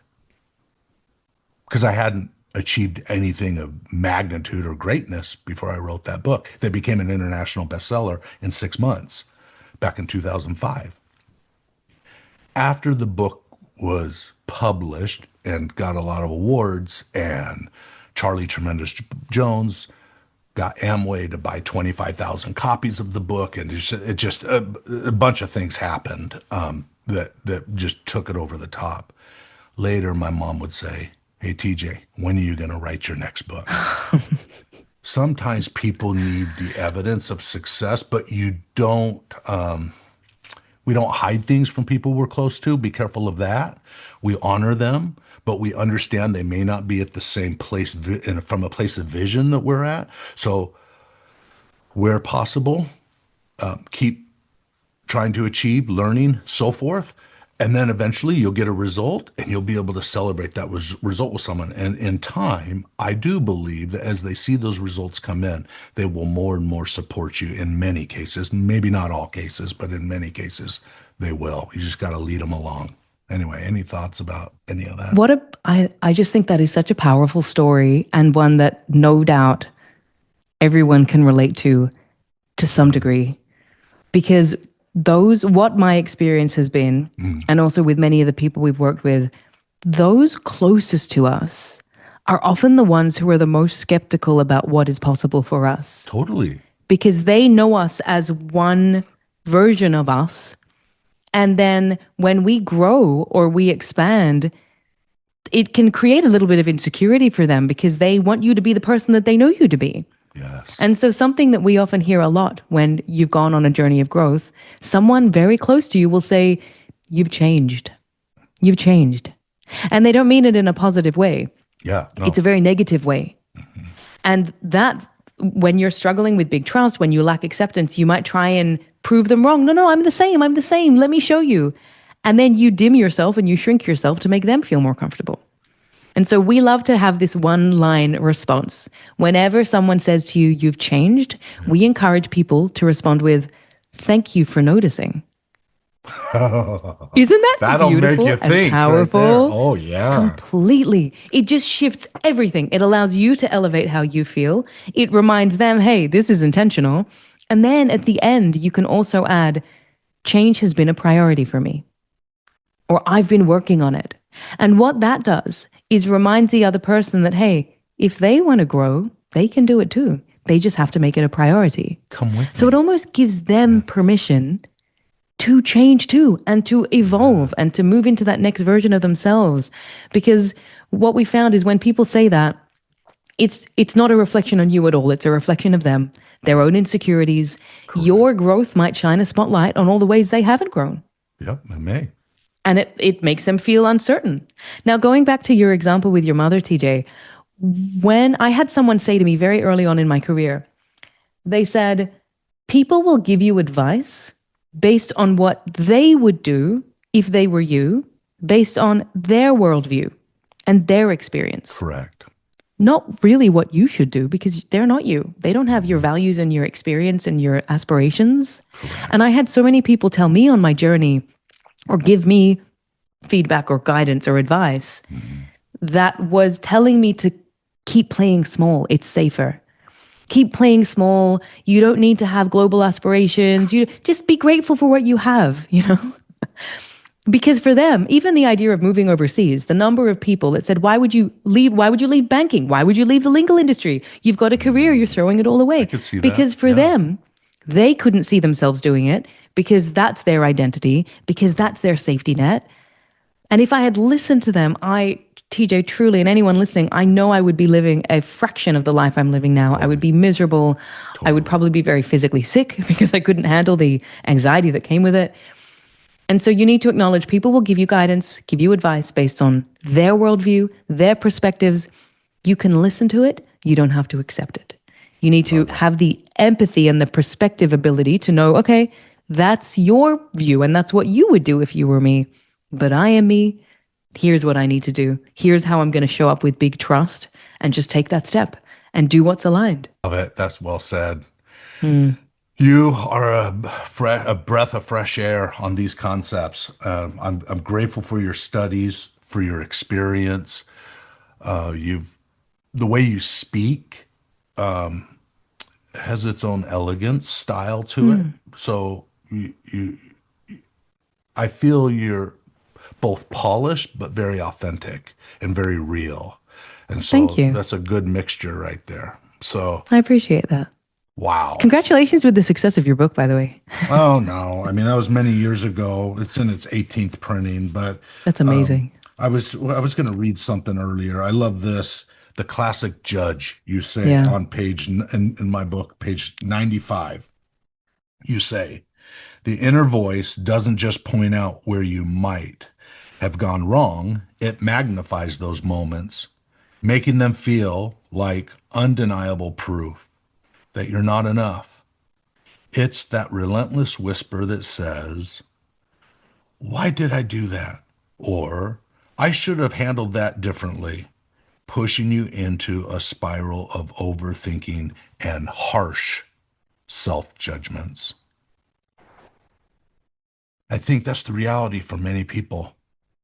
So our message today is what, Shadé?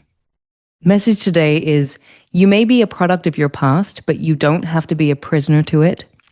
You can upgrade your self-image at any point in time. You just have to choose to make a change. And big trust is that pathway that's going to allow you to feel the doubt, hear the doubt, but take action anyway and live that life that you aspire to and that you know is going to make you happy and fulfilled and reach that pinnacle that you want to get to.